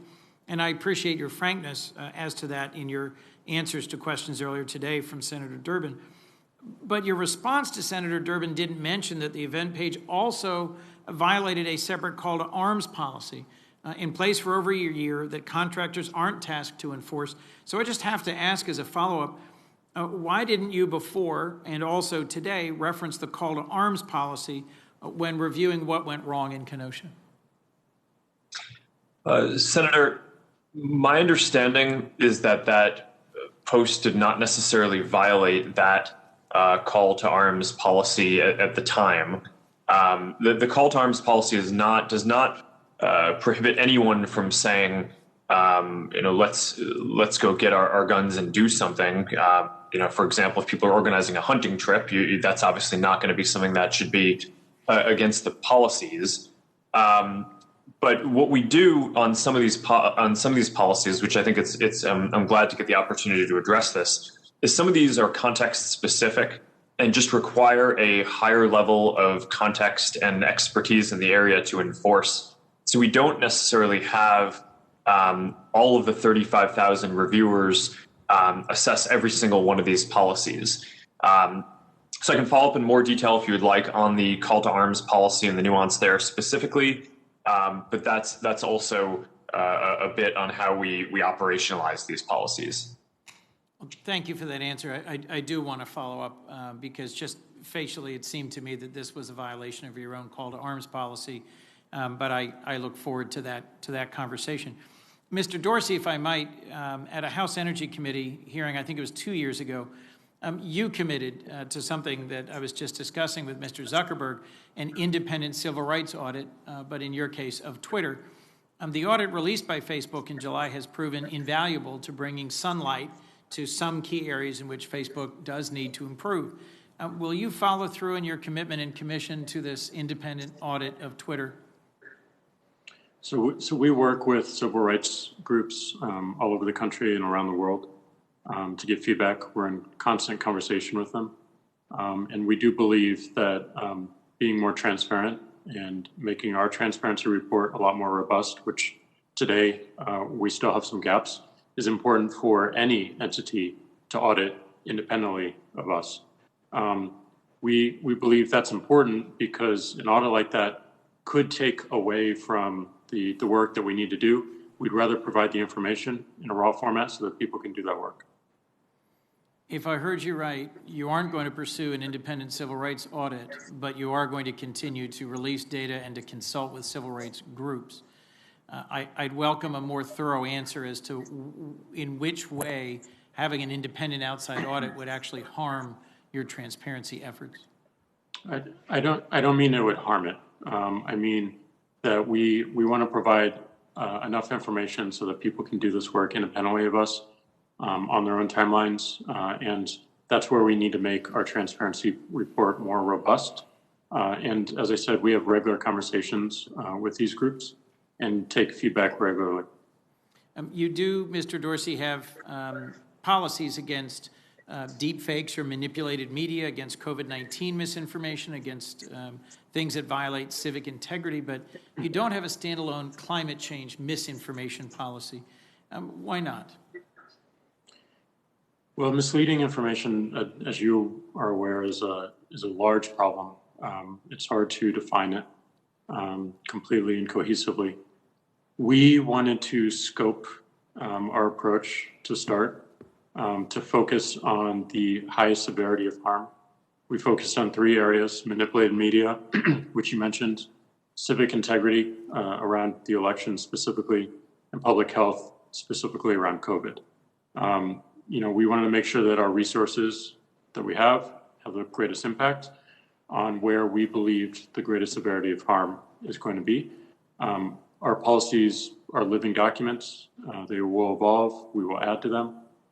But we thought it important that we focus our energies and prioritize the work as much as we could. Well, Mr. Dorsey, and I'll close with this. I cannot think of a greater harm than climate change, which is transforming literally our planet and causing harm to our entire world. I think we're experiencing significant harm as we speak. I recognize the pandemic and misinformation about COVID-19, manipulated media also cause harm, but I'd urge you to reconsider that, because helping to disseminate climate denialism, in my view, further facilitates and accelerates one of the greatest existential threats to our world. So, and thank you to both of our witnesses. Thank you, Mr. Chairman. Senator Ernst. Thank you, Mr. Chair. And Mr. Zuckerberg and Mr. Dorsey, thank you both for being here with us today virtually and for your commitment to constantly improving the way your platforms are serving people across the country. There has been a lot of talk today. Many of us have been listening from our offices or online about the censorship of ideas and news on your platforms. And these are the things that have been at the forefront of Americans' minds in the lead up to the election, as well as the weeks since our 2020 general election. And, you know, the people that I hear from, of course, believe that conservatives were wrongfully being silenced, while those on the left that were given basically free rein of your platforms. And one of the points of contention that is often brought up is that you do recruit heavily from California, which leads to your employee base skewing quite heavily to the left. So my first question is for both of you. Do you have concerns about your ability to monitor disinformation on both sides of the political aisle equally, given that the majority of your employees typically do lean towards the more progressive side? And again, to both of you, have you taken any steps then at all to make your employee base more representative of the country as a whole when it comes to political affiliation? And Mr. Zuckerberg, if we could start with you, please. Thank you, Senator. I think that this is those are both really important topics. In terms of assessing what is misinformation, I think it's important that we don't become the deciders on everything that is true or false ourselves, which is why we've tried to build a program of independent fact checkers that we can work with on this. And those fact checkers are accredited not by us, but by the Independent Pointer Institute for Journalism as part of the International Fact Checking Network. And it includes fact checkers that I think span the political spectrum, as well as I think the majority of them who would call themselves apolitical. So we've tried to address the issue of making sure that there isn't a bias in our actions by actually having us not be the deciders on that type of content ourselves. And to your second question about taking steps to diversify the employee base, this is a sensitive area in that I don't think it would be appropriate for us to ask people on the way in as they were interviewing what their political affiliation is, which of course makes it hard to know what the actual breakdown of the company is on this. But one of the areas where I'm more optimistic over time is I think we're going to see more people working remotely around the country and also around the world, which will mean that fewer people and smaller percent of our employees will have to come to the cities and areas like the Bay Area where our headquarters is, and we'll be able to employ an increasing number of people across all of the different geographies in the country. Very good, thank you. And Mr. Dorsey? First and foremost, the most important thing is that we build systems and frameworks independent of any one particular employee or individual at our company. And included in that system are checkpoints. Checkpoints to make sure that we are removing any bias that we find, checkpoints to do QA and monitoring of all the decisions that we make, having an appeals process, which is an external checkpoint on whether we made the correct enforcement action or not. So we want to build something that's independent of the people that we hire, and that is our focus, building a system. Second, like Mark, I'm really excited that we are at a stage where we can decentralize our company even more, that we do not need people to move to San Francisco, that we can hire people all over the country. They can stay where they want to be, wherever they feel most creative. And that's not just in this country, it's around the world. And I think the tools are in a state where we can do that more easily. We've obviously been forced to do it with COVID. And I don't think it's a state that we will return from. With the days of having one centralized, massive corporate headquarter in any one particular city are certainly over for us, at least, and I think many other entrepreneurs starting companies today. Yeah, very good. I really appreciate that, and I think that COVID has taught us all a very important lesson, and for those to be able to work remotely, I think you will find greater diversity in thought, which is very important, I think, for the types of platforms that you both represent. Now, I'd like to move on to an entirely different topic, and since I began my career here in the Senate, I have been committed to, of course, protecting those who need it most, and folks, our children are the most in need, and it's our job as lawmakers to respond to the ongoing threats against them. And social media has created a whole new world for all of us, and it can help us share that information and resources with the public about human trafficking and child exploitation, and it can also help us keep track of sexual predators and ensure our children are safe from those known threats. And in fact, I've been working on legislation that would help update what information sexual predators have to provide about their online identities. And as we all know, however, social media can also be incredibly harmful.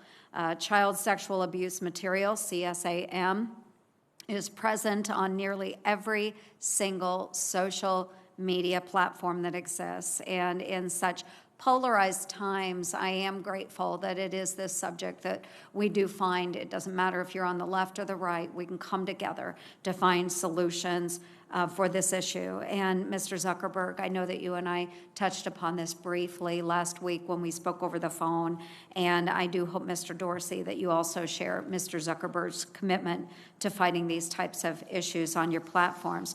So just very briefly here, as I'm running out of time, but Mr. Zuckerberg, I do understand that Facebook is planning to outfit Facebook Messenger with end-to-end encryption.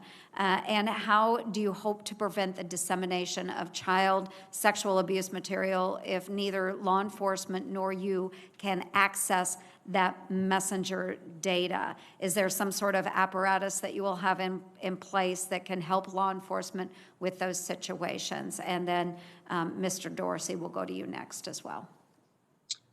Senator, thank you for this. I think you're right on every count in what you just said, both that child sexual exploitation is one of the gravest threats that we focus the most on. And it is also an area that will face new challenges as we move to end-to-end encryption across our messaging systems. Of course, the reason why we're moving to encryption is because people want greater privacy and security in their messaging systems, and over time are choosing systems that can provide them more privacy and security. And that's something that I think it makes sense for us to offer. I think encryption broadly is good, but it is going to mean that we're going to need to find and develop some new tactics. A lot of what we have found around the best ways to identify bad actors on our system is not actually by looking at the specific content itself, but by looking at patterns of activity and where is it that a group or a person is not behaving in the way that a normal person would, so you can flag and review that. And we've grown increasingly sophisticated at that. That goes across the foreign interference prevention work that we do, and it also will be a factor here. And I'd be happy to follow up in more detail on what we have planned. But overall, I would say that this is something that we're very focused on, and I agree with your concern. Okay, thank you very much. And Mr. Dorsey, you as well. So those that are on Twitter, making sure that law enforcement would have access, if at all possible. If you could give me an overview of that, please. Yeah, child exploitation is absolutely terrible, and we don't tolerate it on our service at all. We regularly work with law enforcement to address anything that we see, inclusive of the patterns that Mark has mentioned. The majority of Twitter is public, so we don't have as much activity in private channels. So it's a different approach, but it's still, we still see the same activity, and it's one of our highest priorities in terms of the severity of harm. Thank you both very much for being accessible to us today. I truly appreciate your input, Mr. Chairman. Thank you. Thank you. And Ms. Zuckerberg, I really want to appreciate what Facebook has done in the area of sexual exploitation of children. Y'all have done a very good job of trying to help law enforcement in that area. Senator Hirono. Thank you, Mr. Chairman. Mr. Zuckerberg, for the second time in 3 weeks, you've been called before the Senate committee so my Republican colleagues can beat you up over claims that your platforms are supposedly biased against conservatives. The fact of the matter is that these allegations are completely baseless. Everyone who has systematically looked at the content of social media, from Media Matters to the Cato Institute to former Republican Senator John Kyle, has found absolutely no evidence of anti-conservative bias. And data from CrowdTangle show that far-right content from the likes of Fox News, Ben Shapiro, David Bongino dominates the daily top 10 most engaged pages on Facebook. So all of these allegations about the fact that you hire or all of your employees are left of center is relevant of nothing. Certainly not relevant of some sort of anti-conservative bias in terms of your content moderation. So the way I see it, this hearing is a transparent effort by my Republican colleagues to work the refs. And unfortunately, in my view, it is working. 2 weeks ago, the Washington Post reported that Facebook has bent over backwards to avoid claims that it was biased against conservatives, and it removed a strike against Donald Trump Jr.'s Instagram account that would have penalized him as a repeat offender. Apparently, one of several strikes removed from the accounts of Trump family members. Pro-Trump super PAC American First Action was allowed to post material rated false by Facebook's third-party fact checkers without penalty. And these are just a few examples. And they are nothing new. In 2019, Facebook included Breitbart, a website described by its co-founder as a platform for the alt-right, as one of its trusted news sources. And early in 2019, Facebook selected the Daily Caller, another site with white nationalist ties, to be one of its third-party fact checkers. And the Wall Street Journal has reported how Joel Kaplan, former deputy chief of staff to George W. Bush, stopped changes designed to make Facebook's algorithms less divisive because the changes would have disproportionately affected conservative users and publishers, according to Kaplan. So, Mr. Zuckerberg, you founded Facebook, a company with a market capitalization of approximately $80 billion, and you control a majority share of the company's voting stock. And Mr. Zuckerberg, I'm really wondering at what point you will stop giving in to baseless claims of anti-conservative bias and start exercising your control over Facebook to stop driving division and actually, to quote you, build community and bring the world closer together, end quote, as you claim is Facebook's mission. My questions to both of you. A recent Harvard study found that President Trump was the single biggest source of voting-related misinformation in the run-up to the presidential election. Since the election, President Trump has only continued the lies on Twitter and Facebook, falsely claiming that he won re-election and that the election is being stolen from him. But the truth is, Joe Biden won the election, as major news networks and the Associated Press have confirmed. In response to President Trump's lies, you have, at most, added a warning label, while still allowing the president's misinformation to remain online. In response to questions from Senator Feinstein, you defended the labels, claiming they point people to a broader conversation around the election.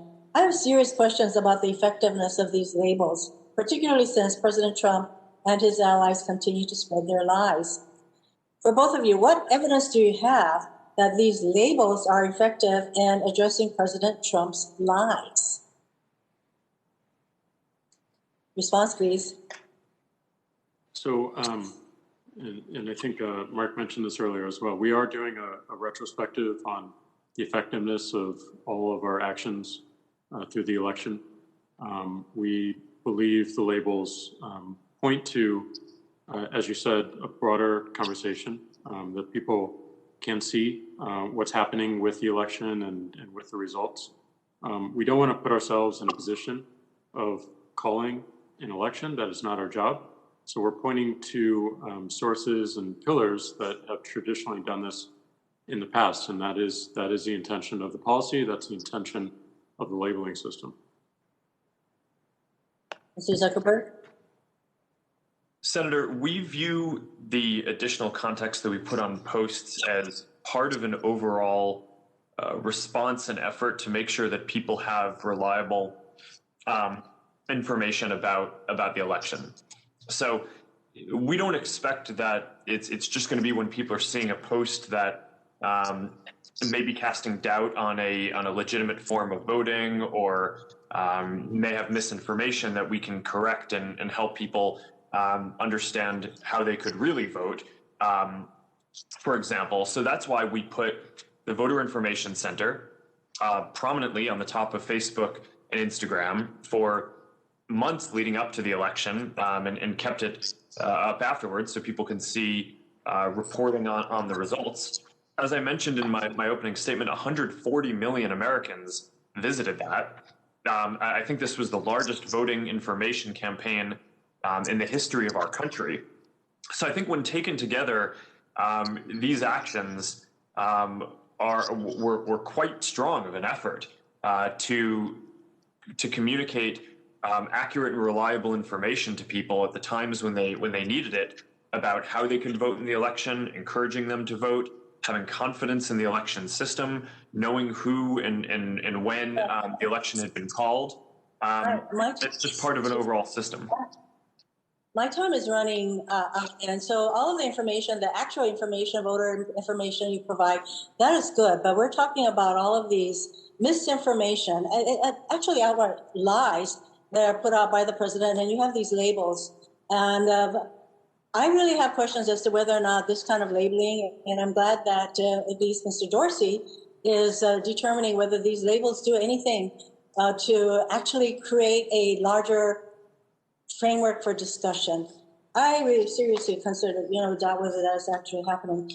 Since I'm running out of time, I just wanted to get to, Donald Trump as president, you consider him newsworthy, so a lot of his posts get on whether they contain misinformation, especially on whether he won the election and COVID, you name it, the fraudulent elections that he alleges, et cetera. But I'm wondering, what are both of you prepared to do regarding Donald Trump's use of your platforms after he stops being president? Will he still be deemed newsworthy, and will he still get to use your platforms to spread his misinformation? Senator, let me clarify my last answer. We are also having academics study the effect of all of our election measures, and they'll be publishing those results publicly. In terms of President Trump and moving forward, there are a small number of policies where we have exceptions for politicians under the principle that people should be able to hear what their elected officials are saying and candidates for office. But by and large, the vast majority of our policies have no newsworthiness or political exception. So if the president or anyone else is spreading hate speech or inciting violence or posting content that delegitimizes the election or valid forms of voting, those will receive the same treatment as anyone else saying those things. And that will continue to be the case. Remains to be seen. Mr. Dorsey? So we do have a policy around public interest, where for global leaders, we do make exceptions in terms of whether if a tweet violates our terms of service, we leave it up, but we leave it up behind an interstitial, and people are not allowed to share that more broadly. So a lot of the sharing is disabled, with the exception of quoting it, so that you can add your own conversation on top of it. So if an account suddenly is not a world leader anymore, that particular policy goes away. I am running out of time, but I have, Mr. Chairman, I'd like to enter into the record a number of studies, particularly a November 1st, 2020 article in the Washington Post titled "Trump Allies Largely Unconstrained by Facebook's Rules Against Repeated Falsehoods Cement Pre-Election Dominance," a May 26, 2020 article in the Wall Street Journal titled "Facebook Executive Shutdown Efforts to Make the Site Less Divisive," 3 studies from Media Matters finding no anti-conservative bias on Facebook, and an article by Dr. Francesca Tripodi titled "No, Big Tech Isn't Silencing Conservatism." I would like to enter these items into the record. Without objection. Senator Kennedy. Thank you, Mr. Chairman. Gentlemen, each of you has founded an extraordinarily successful company, and they're both American companies. And I think I would be remiss if I didn't say congratulations. I'm very proud of the fact that it was American ingenuity that did this. I think we can also both agree that both Twitter and Facebook have enormous power as a result of your success. You're not companies, you're countries, at least in terms of power. I want to test a point of view here. I'm not sure I subscribe to it, but I want to get your thoughts on it. Mr. Dorsey, do you believe everything you read? No. Why not? I think it's healthy to have skepticism about everything and have a mindset of verifying it and using as much information as possible to do so. Do you have somebody on your staff who protects you from reading things that they think you shouldn't? No. Mr. Zuckerberg, do you believe everything you read? No, Senator. Why not? Because a lot of things are incomplete or incorrect. So you exercise your own judgment? Yes, Senator. Okay. Do you have somebody on your staff whose job is to filter things that they think you should not be reading? Senator, not externally, although I would hope that the teams that I work with internally do their best to make sure that the information that they're presenting me with are always accurate. Okay. I want to. Here is a point of view. I'm not sure I subscribe to it, but it is a legitimate point of view, I think, and I'd like to know your thoughts on it. You have both, and this is directed to each of you, you have both Democrats and Republicans upset with you.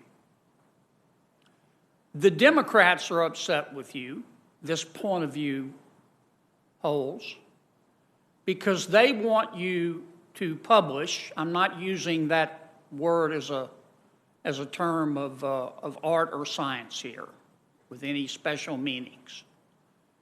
The Democrats want you to publish stuff on your platforms that they agree with, but they don't want you to publish stuff that they disagree with. And this point of view also holds that the Republicans are upset with you because they want you to publish things on your platforms that they agree with, but they don't want you to publish stuff on your platforms that they disagree with. What if we had a rule? What if your companies had a rule? This is a question, not a suggestion. What if your companies had a rule that said, okay, people aren't morons. I would like to treat people as they treat me. That is that I can read what I want to read and exercise my own good judgment about whether I choose to believe it. So here's the rule we're adopting. If you go on Twitter or Facebook, you can't bully people. You can't threaten people. Maybe this is a subset of both of those, but you can't commit a crime with your words, and you can't incite violence. But other than that, you can print any damn thing you want to, and we'll let our users judge. Give me your thoughts on that. Those are generally the rules we have. I mean, our focus on these policies, Senator, No, you don't, Mr. Dorsey. Excuse me for interrupting, but you're censoring right and left, trying to make both sides happy, and you're making neither side happy. No, that's not the intention. The intention is I know it's not the intention, but it's the result. I can see why you might say that and why you might perceive that, and that's why we do think it's important that we add more transparency to how we moderate content, that we give more control to individuals to moderate their own content and focus on algorithms. But a lot of our policies are focused on making sure that people feel that they can express themselves in the first place and not driven away. Everything you mentioned about bullying, about harassment around illegal content or violence, incitement to violence, that is what our policies are, and that is I know, our and intent. excuse me for interrupting, but my time's limited, and I want to hear from Mr. Zuckerberg.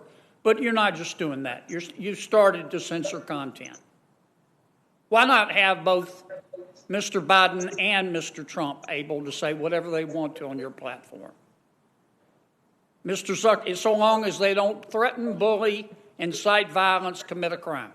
I'm not justifying the use of either Twitter or Facebook to hurt the Rohingyas. Mr. Zuckerberg, what are your thoughts on my suggestion? Get out of the censorship business, other than the exceptions I talked about. Senator, in principle, I agree with what you are saying, although I think that there are more categories of harm than just the ones that you've mentioned. So, but I think the basic principle behind what you're saying is a definition of free expression that says that people should be able to share their opinions broadly, except if it's going to cause imminent or irreparable harm to another person, which now even the most ardent First Amendment supporters, agree that you shouldn't be able to yell fire in a crowded theater if there's not actually a fire, right? Because that could put people in the risk of imminent harm. So you mentioned terrorism, you mentioned child exploitation and bullying as forms of harm. And I think a lot of the debate is around what are other forms of harm. For example, we're in the middle of a pandemic, and we've assessed that misinformation about COVID and treatments that could put people in additional risk of getting the disease or not seeking the right treatment if they have it, that those are also things that could cause imminent harm. We've taken the position that Mr. Zuckerberg, let me interrupt you, and I really do apologize, but I'm going to be cut off in a second, inappropriately so. I'm not saying you're wrong by doing what you just described, but that makes you a publisher. And that creates problems with Section 230. And I just think one point of view is that at some point, we've got to trust people to use their own good judgment, to decide what they choose to believe and not believe, and not try to assume that we're smart and they're stupid, and that we can discern believable information and information that shouldn't be believed, but everybody else is too stupid to do it. Okay. I'm done. Thank you, Mr. Chairman. I think you put your finger on a really, maybe the central issue, Senator Kennedy, is how do we let people make up their own minds without what they're saying, creating violence or threats to others. Very complicated endeavor. Senator Booker. Senator Booker? Thank you. Chairman, can you hear me? Chairman? Yes, and to our witnesses, we have 2 more senators, and we'll be done, and I appreciate your patience. Senator Booker. I appreciate that, Mr. Chairman, and I appreciate listening to this hearing. I really want to bring just focus back to what I think is why we're here, which is the 2020 election. And I've been saying in this committee for many months now about the tragic consequences of us normalizing things that should express considerable outrage. There's not a person on this committee on either side that doesn't know who the next president of the United States will be. President-elect Joe Biden and Kamala Harris will be the president and vice president of the United States come January 20th. But what is going on right now is dangerous, and it is a threat to our democracy. For the first time in American history, we are seeing a sitting president of the United States make wild and baseless accusations that undermine the democratic process, that don't just delegitimize it. What the president of the United States is doing is trying to thwart our democracy. As we speak, Donald Trump is waging an all-out war on the truth and our democratic systems. And one of his weapons of choice in this disinformation war is social media, and specifically the 2 gentlemen here, their platforms, Twitter and Facebook. You have the tools to prevent him from weaponizing these platforms to degrade our democracy and our democratic institutions and to cause such damage that even after January 20th, it could be one of the first times that millions of Americans think and believe that this election was what is baselessly being charged by Donald Trump. And so let's be clear on what's happened. Donald Trump's shameful and shameless lies that are persisting about voter fraud and the outcome of this election were some of the most engaged content on social media in the days after the election. By one measure, during the week after the election, his posts on Facebook made up every single one of the top 10 most engaged posts in the United States, and 22 out of 25 of the top most engaged posts in our country. And his number one post, the top of them all, was a false declaration of victory. On Twitter, his tweet on falsely claiming victory was viewed by millions of users. This was and is not just a disinformation campaign by the President of the United States, but literally the most powerful person in our country doing an all-out assault on the constitutional ideal of a democracy that he was sworn to protect. So let's take a step back, because I think this would be bipartisan if we looked at what was happening in another country. If we saw, and I'm on the Foreign Relations Committee, and I know how we come together on issues like this. If a strongman leader of a democracy had denied his loss in an election, in a democratic election, made consistent and constant baseless claims about fraud, if he fired military leaders while his foreign minister talked about a smooth transition of the defeated leader's next term, even potentially in jest, any government looking at this situation, including ours, would be putting out statements urging calm and calling for the peaceful transition of power, for the rule of law, for the honoring of democratic norms and traditions. And so we're seeing concrete consequences right now of President Trump's rhetoric. We are actually in the midst of the 4th largest mass casualty event in American history. This is not just something that should not be treated with calm and normalcy, but we all, people who believe in this country, should be standing up and talking about the consequences. We have his political appointee, the General Service Administrator, refusing to designate Joe Biden as president-elect and provide the transition team the resources mandated by federal law. It was not that long ago that the 9/11 Commission said that one of the things that undermined our ability to meet the terroristic threats to our country happened because of a transition that was undermined, or excuse me, a transition that did not happen in the normal course. President Trump's actions since Election Day should shock all of us who care about the welfare of our democracy, who care about our norms. And I hope the platforms here can maintain the highest levels of vigilance.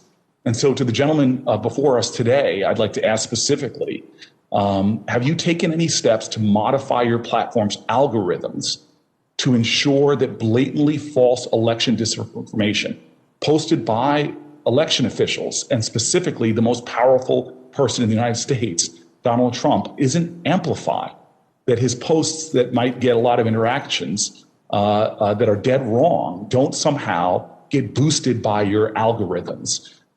If you could both respond to that as quickly as possible.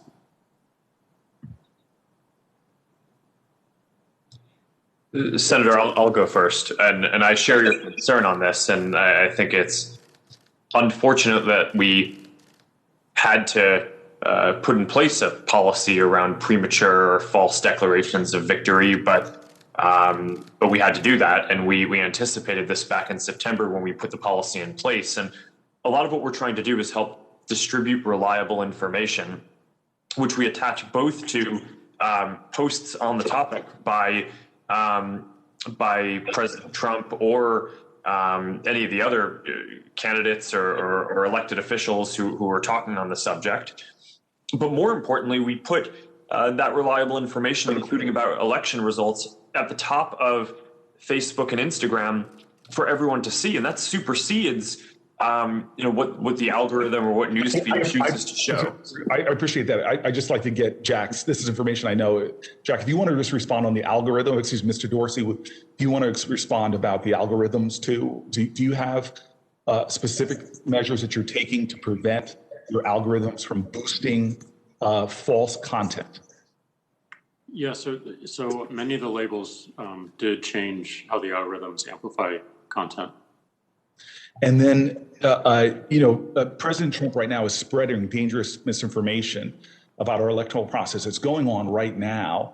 And maybe if you guys, you gentlemen would just cogently, through this process, this ongoing process right now, are there steps you will be taking that you have not already delineated as we are going into what could be very dangerous waters, unprecedented waters in this country?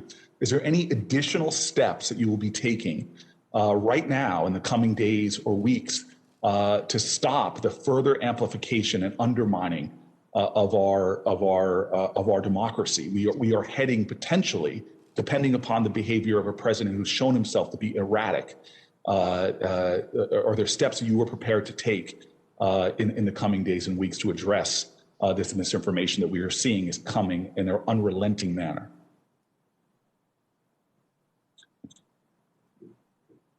Senator, yes, this is unfortunately an eventuality that we planned for. And we've taken a number of steps, not just including the fact-checking program that we've set up broadly, but we stopped recommending all civic and political groups, as an example, because of the risk of misinformation or harm growing there. We've temporarily paused all political ads because of a risk of potential abuse or kind of inflaming tension or potential unrest or violence. And there are a number of other steps that we've taken like this as well, that we've done in other countries when there are risks of civil unrest, and that we've shown have worked. So I'd be happy to follow up in more detail on all of the steps that we're taking there. Thank you. Your team has been helpful. Mr. Dorsey, any new steps that you want to give me? And I'm now treading on the indulgence of the chairman. If you could be really cogent, any new steps? We're going to continue to remain vigilant around our enforcement of civil integrity. I think it's really important that we stay agile and that we learn. So we need to learn about the effectiveness of this work and how to carry it forward. Right, and if the chairman would indulge me in one more sort of question to Mr. Zuckerberg, I was really pleased that the group Stop the Steal, which was a group formed on Facebook with disinformation trying to delegitimize the election. I was grateful that you all suspended that account after 24 hours. But I'm concerned about what lessons you've learned, because clearly outside groups like the Center for Countering Digital Hate flagged that group's posts containing calls to violence hours before Facebook did. And I'm wondering what you all have learned about speed. There's an old saying that a lie can travel halfway around the world while the truth is still putting its pants on. What does Facebook really factor in terms of speed and trying to combat surges of disinformation about this group? And maybe another example, an additional sort of addendum to that question, Mr. Zuckerberg. Mr. Bannon, Twitter, for example, permanently suspended Mr. Bannon's Twitter account. It suspended his show's Twitter account after he made horrendous steps about acts of violence against Dr. Fauci and FBI Director Wray. But not only, I guess I'm just simply asking, why would Facebook not take the similar steps and similar stand? So, Mr. Zuckerberg, very cogently, could you talk about that speed issue? And then when your platforms diverge, I'm really wondering why one platform in Twitter saw that as a standard to remove, but you all have left, did not follow in that decision. Thanks, Senator. I'm happy to address both of those. On speed, you're certainly right that that's important. And part of what we focus on is figuring out which types of messages or things are going to go viral quickest. Because it's not just about trying to get to everything within, in 5 hours, for example. It's actually much more important to get to the harms that are going viral quickly within an hour, even if some things that are probably not going to get much distribution at all might be deprioritized for a little bit longer. So I think making sure that we stay on top of what are the hashtags, what are the groups, what are the messages, who are the bad actors who are trying to spread this content. And as we see the threat evolving, we are typically able to evolve and move faster as well. So we're very focused on that. Thank you very much. Anything Mr. else? Chairman, if I could ask you, I just want to give you an amen, Chairman.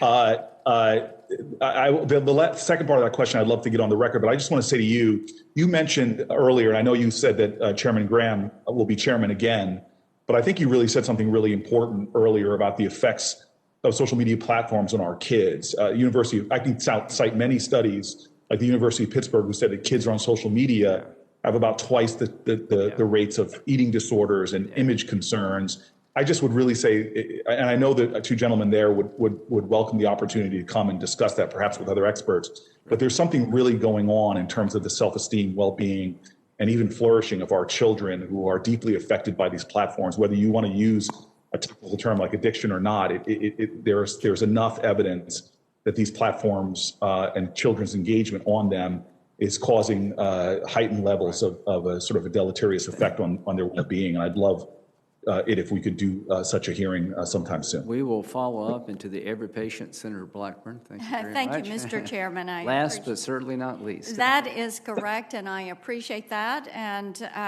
even though my colleague from New Jersey went twice his time, I am going to begin. These are Senate minutes, yeah. Yes, they're Senate minutes. I will agree with my colleagues who have talked about the impact on children. The distribution of information that damages women and children, that leads to violence against women and children, human trafficking, the utilization of these platforms by pedophiles. This is something that we are going to continue to work on. When I was in the House, we passed legislation to put more tools in the hands of local law enforcement to fight this, but you all at these social media platforms are going to have to do your part to work with us on this to protect our children. I will also say that we're keeping an eye, and with each of you yesterday, I talked about your financial components. Square, there for Mr. Dorsey, and Libra with Mr. Zuckerberg, and the application of these components to your sites. We're talking about 2020 elections, but we're also looking ahead to how we clean up some of what transpired in the before the 2022 elections. I think it's fair to say, too, that you all probably are now fully aware that there's great frustration with Americans and with this committee, with the way you act invincible, the way your employees act as if you're the invincible gods of the Silicon Valley. Facebook and Twitter don't get to be the last word in what counts as real news in this country, even though you're beginning to conduct yourself as news publishers and distributors.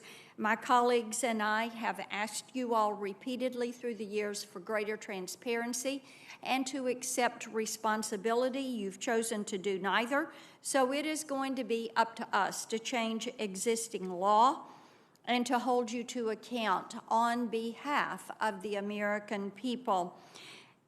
Section 230, the reforms that we're going to put in place will take away this liability shield that you've turned into an opaque wall that you and your content moderators, whether they're algorithmic or human beings or a combination, are hiding behind.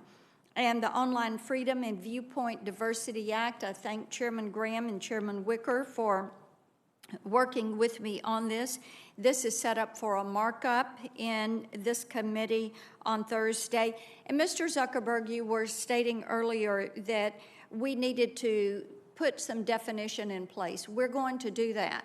We're going to take away nebulous language, and we're going to be specific, unlawful, inciting personal harm, inciting terrorism. We're going to do that and clear that up for you.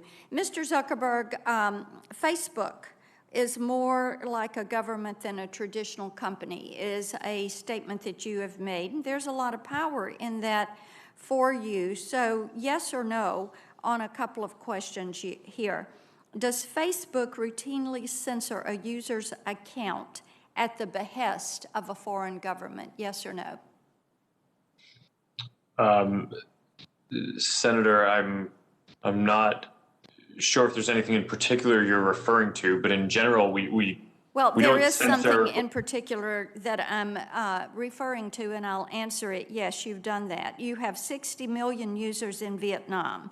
Of course, this is a communist regime. Under the orders of the Vietnamese government, did Facebook shut down and ban the account of a Vietnamese dissident because he criticized the government's land policy? Yes or no? Senator, I'm not familiar with all the details of that, but I believe that we may have done that, and that in general we try to follow the local laws of different countries. And you kept him off for 3 months. In Turkey, does Facebook have an anti-blasphemy policy where it will take down photos of the Prophet Muhammad if the Turkish government orders it to do so? Senator, again, we don't have a policy against that, but the answer is yes. We follow local laws in the answer the is countries yes. where we operate. In Russia, under pressure from the Russian government, did Facebook take down a post advertising the rally in support of the dissident Alexei Navalny? The answer is yes. I'll help you with that. Do you believe it's Facebook's duty to comply with state-sponsored censorship so it can keep operating, doing business, and selling ads in that country? Senator, in general, we try to comply with the laws in every country where we operate and do business. Okay, and I think that you prioritize profit over principle when you look at these countries, and also in communist China, which they have banned their citizens from you. You can't operate there. In China, Twitter, you have an opponent there. You've got a knockoff, Weibo, that is a Chinese Communist Party-owned company, but your companies, even though they're banned there, you're still trying to do business in those countries. Mr. Dorsey, does Twitter do business with Huawei? I don't believe so, but we can follow up. Oh, I can answer it for you, sir. You helped launch Huawei's Mate 3 Pro 5G, and it is featured on Twitter's marketing page website. How about Alibaba? You do business with Jack Ma's company with their links to the Chinese Communist Party? If by business you mean allowing people to advertise on a platform. Your answer is yes. Mr. Zuckerberg, are you aware that last year China's top internet regulator agreed to spend over $800,000 for the communist mouthpiece, the People's Daily? And they did this so that they could advertise and promote China to the American people on Facebook. The point of all of this, and the answer to that, Mr. Zuckerberg, whether you're aware or not, is you probably are, and you know that what they're doing is gaining access to this market. This is why we're going to keep a real close watch over what you all are doing with Libra and what you are doing with Square, because we see what has happened. It's important for us to protect people and to protect human rights. And your election, let me move to election content and that monitoring, because we do have concerns about some of the things that happened there. Mr. Zuckerberg, let me ask you this. Have you heard of the Trump Accountability Project? Senator, I'm not familiar with that. Okay, that is a project that is an attempt to blacklist Americans who have served in the Trump administration and to prohibit them from gaining future employment. Now, in communist China, in Putin's Russia, in totalitarian states, the government regularly will issue a blacklist on their enemies. Enemies of the state are banned from getting a job, and if their names fall on the blacklist, they're out. Now, this seems disturbing that it would be happening here in this country. So, Mr. Zuckerberg, do you agree with me there is seriously something wrong with an un-American blacklist tarring people from future employment simply because they belong to a different political party? Senator, I generally agree that people should not be discriminated against because of a political belief. Okay, that is a positive step. Now, on Facebook, I wrote in a post, and I'm quoting, "The Trump Accountability Project is the epitome of the cancel culture. Our nation has long benefited from robust political debate, and this effort to silence those who support our president is vile." As you can tell from this statement, nothing was said about the election or the results, either directly or indirectly. But somehow I got slapped with your elections flag sticker. So what each of you need to realize, and you've heard it time and again today, you say you don't keep list. Obviously, you have list, because there are some of us who are regularly censored and called down by your content moderators. Do we want to see these lists? Yes. How have you built these lists? We want to know. I would remind each of you, you are a Title I service. You are an information service. You are to be the new public square. But what you are doing with your power that you have derived, because federal law gave you the ability to stand up and grow without being hit by lawsuits, you have used this power to run amok.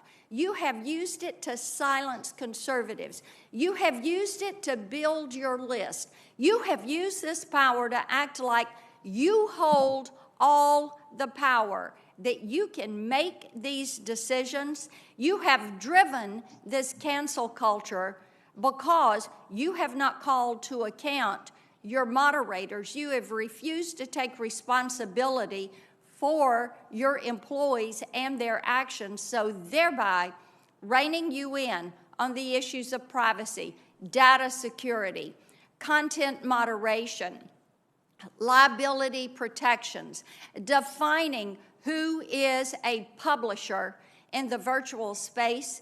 That is up to us, because you have proven you do not have the will, the strength, the ability, and you will not accept the responsibility to do it for yourselves. I yield my time. Thank you very much, Senator Blackburn. To the two witnesses, you made it through. I think you hopefully will understand a little bit better about where the committee's at and our concerns. I want to thank you for appearing. I wish we could do it in person, but I could understand why we had to do it remotely. We will have more hearings coming up in the next Congress, I'm sure, to try to find ways to modify 230 to deal with some of the issues that were brought before the committee. I just want to thank you both and just say that you have been hugely successful in ways probably beyond your own imagination.